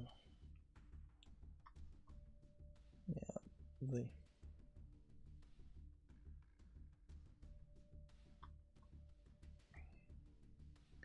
tiredness I feel today is different than the tiredness I felt in the past couple of streams. I'm still tired, but it's not as overwhelming. So I don't know if I just had a good night's sleep, which would be a rarity for me last night, or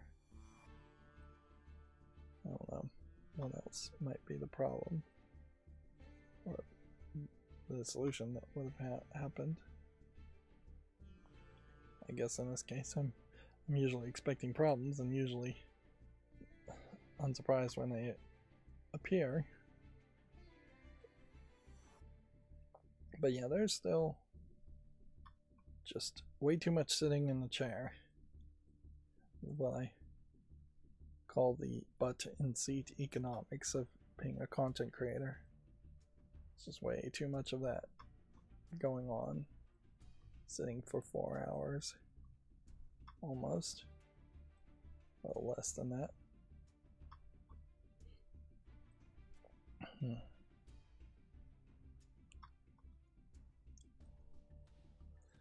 You haven't seen a ton of like really great games come out either, though.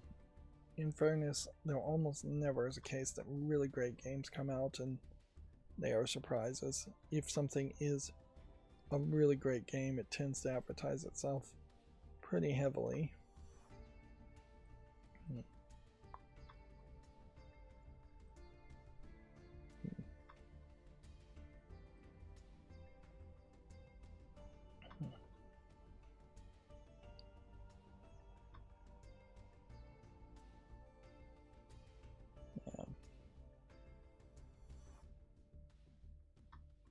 The game's already on the fault list.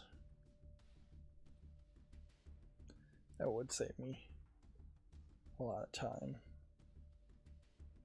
I really could just get in the mood to actually do some programming. Closing tabs that are already on the fault list. Closing tabs that don't support the English language. Closing tabs that have AI. I'm increasingly feeling like that is the way forward too, is to not, well, this is already very negative, like not give the time of day to anything that has any AI in it at all. Just having that hardline stance.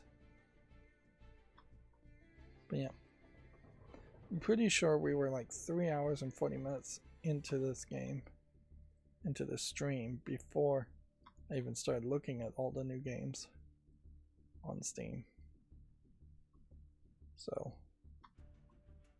if this takes me 10 more minutes, still not really covering the big amount of time that's being spent.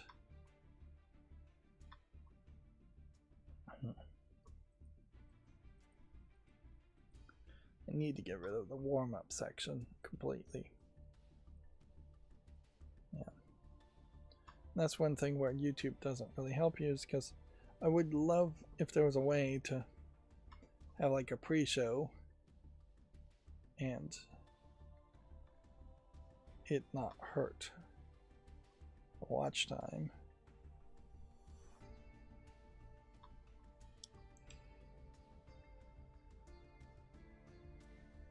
But yeah, even when you put out videos with no notifications, that still is counted against you as far as whether the algorithm wants to suggest the next video or not. So you basically have to have a secondary channel on YouTube, and it's stupid that you do, to put out anything that you think won't perform at the absolute best.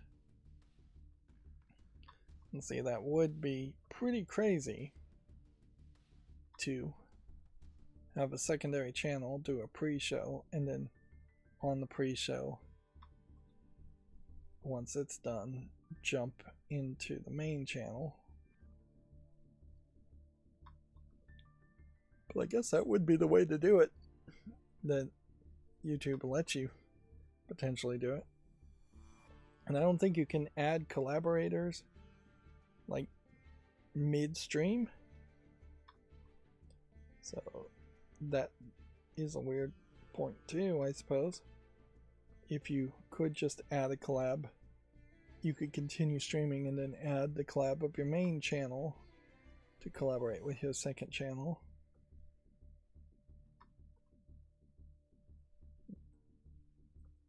But I mean, really all this just comes down to watch time being the main metric and that just being a crazy metric. My only hope is that storage devices become so expensive that even YouTube decides they I'm gonna probably say no to this game because I suspect this one's a little too lewd.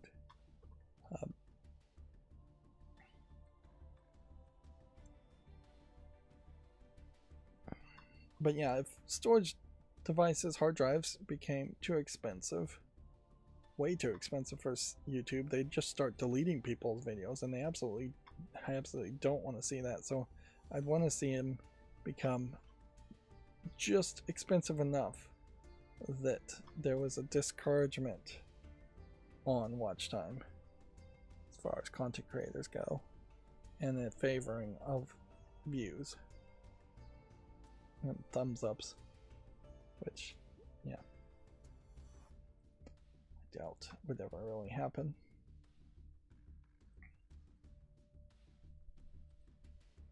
I did see one YouTuber basically give up on their channel. They just said, hey, I kept wanting to make this other video. They were a YouTuber that tended to spend a lot more time on their videos, so they were only putting out like one every few months, and they just never got into the mood to make the next video they wanted to make, and just kind of gave up. But yeah, there's definitely a lot of YouTubers now that are going to be approaching 15 years. Some of the earliest YouTubers are going to be at their 20-year mark. It's a real long time to be a content creator, certainly, and very, very few people are actually successful at it.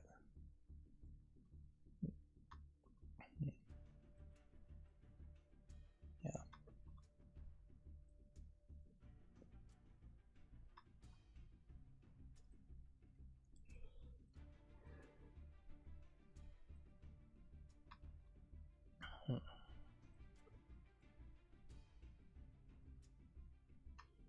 Hopefully we'll be done here in a second.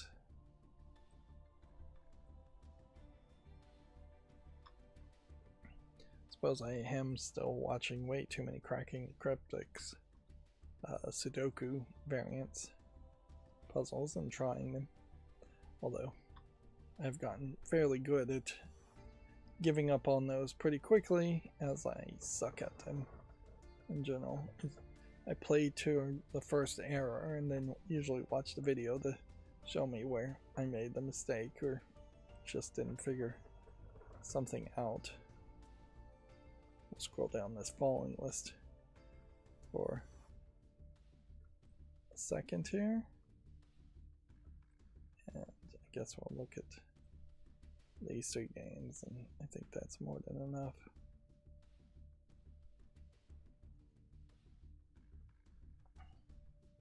Story page is still early access. Yeah.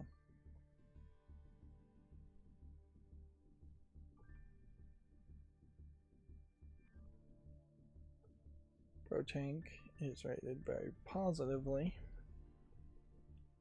Is it something I really might play? Well, whatever, we'll put it on the wish list anyways.